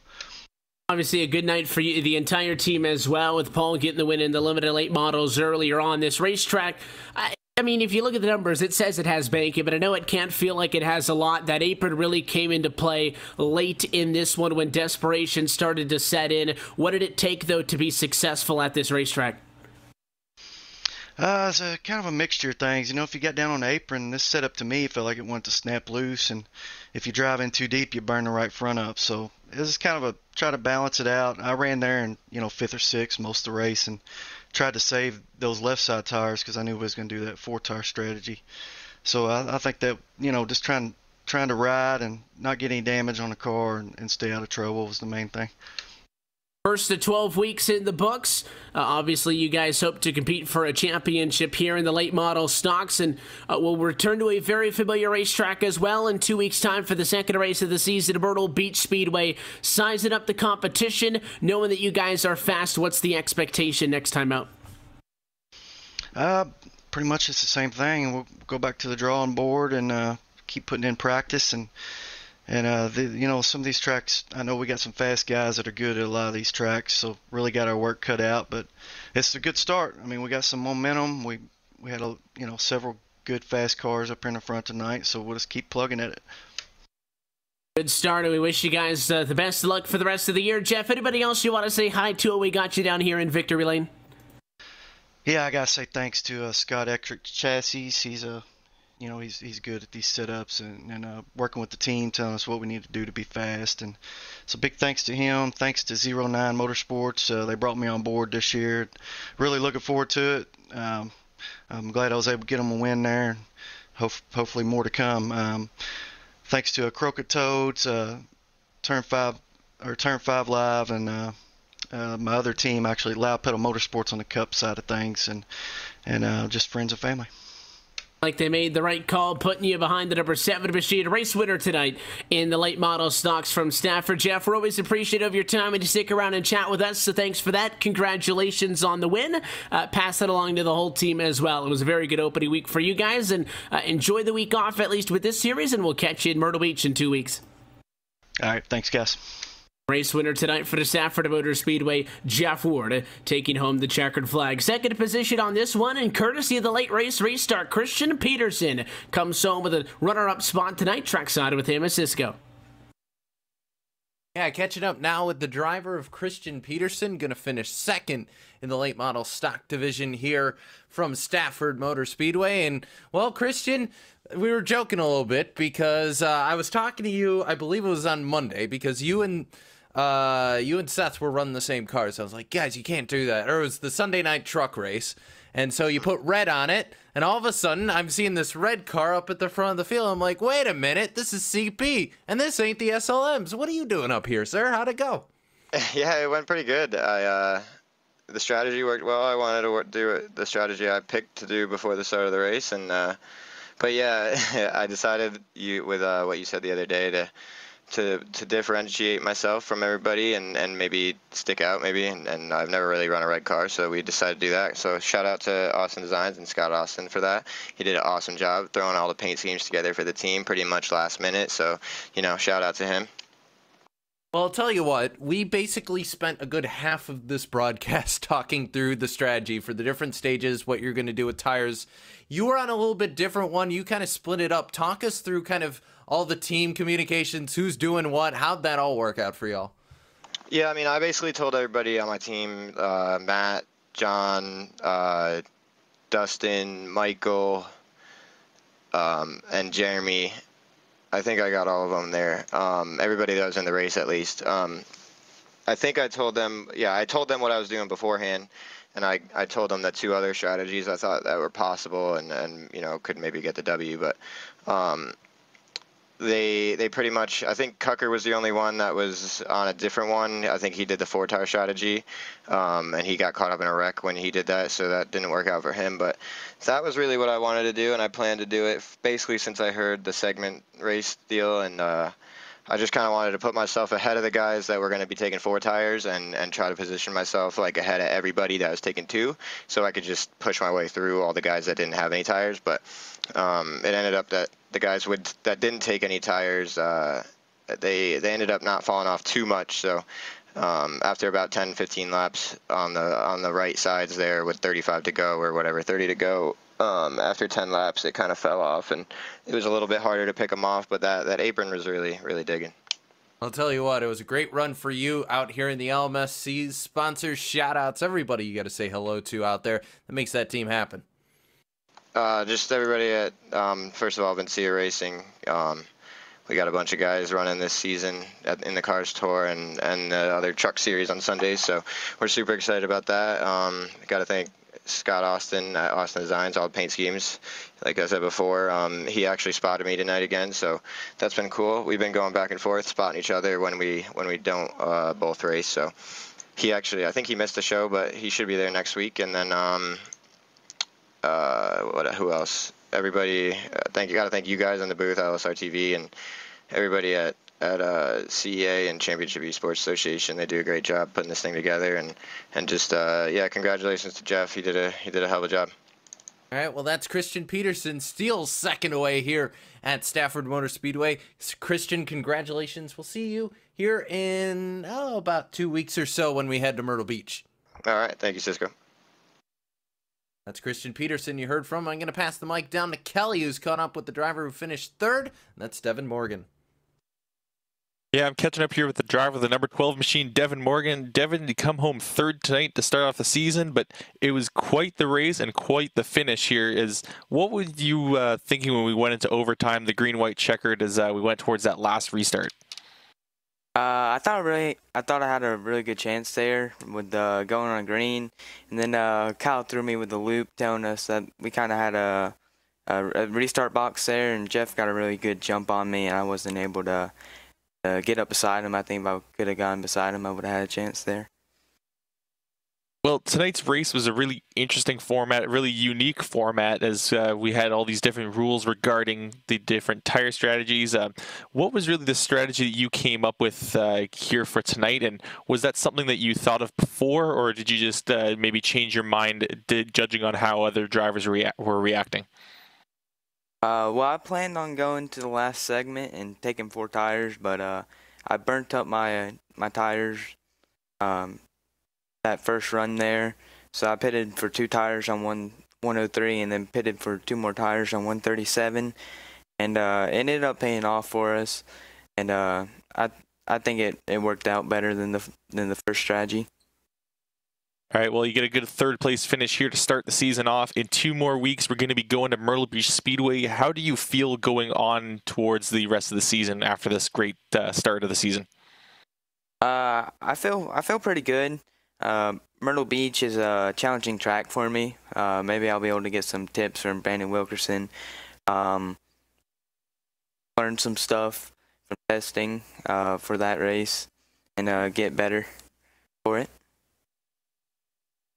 All right, well, before we let you go, Devin, we're going to give you the floor. And is there anyone you'd like to give a shout-out for and just thank for this good finish here tonight?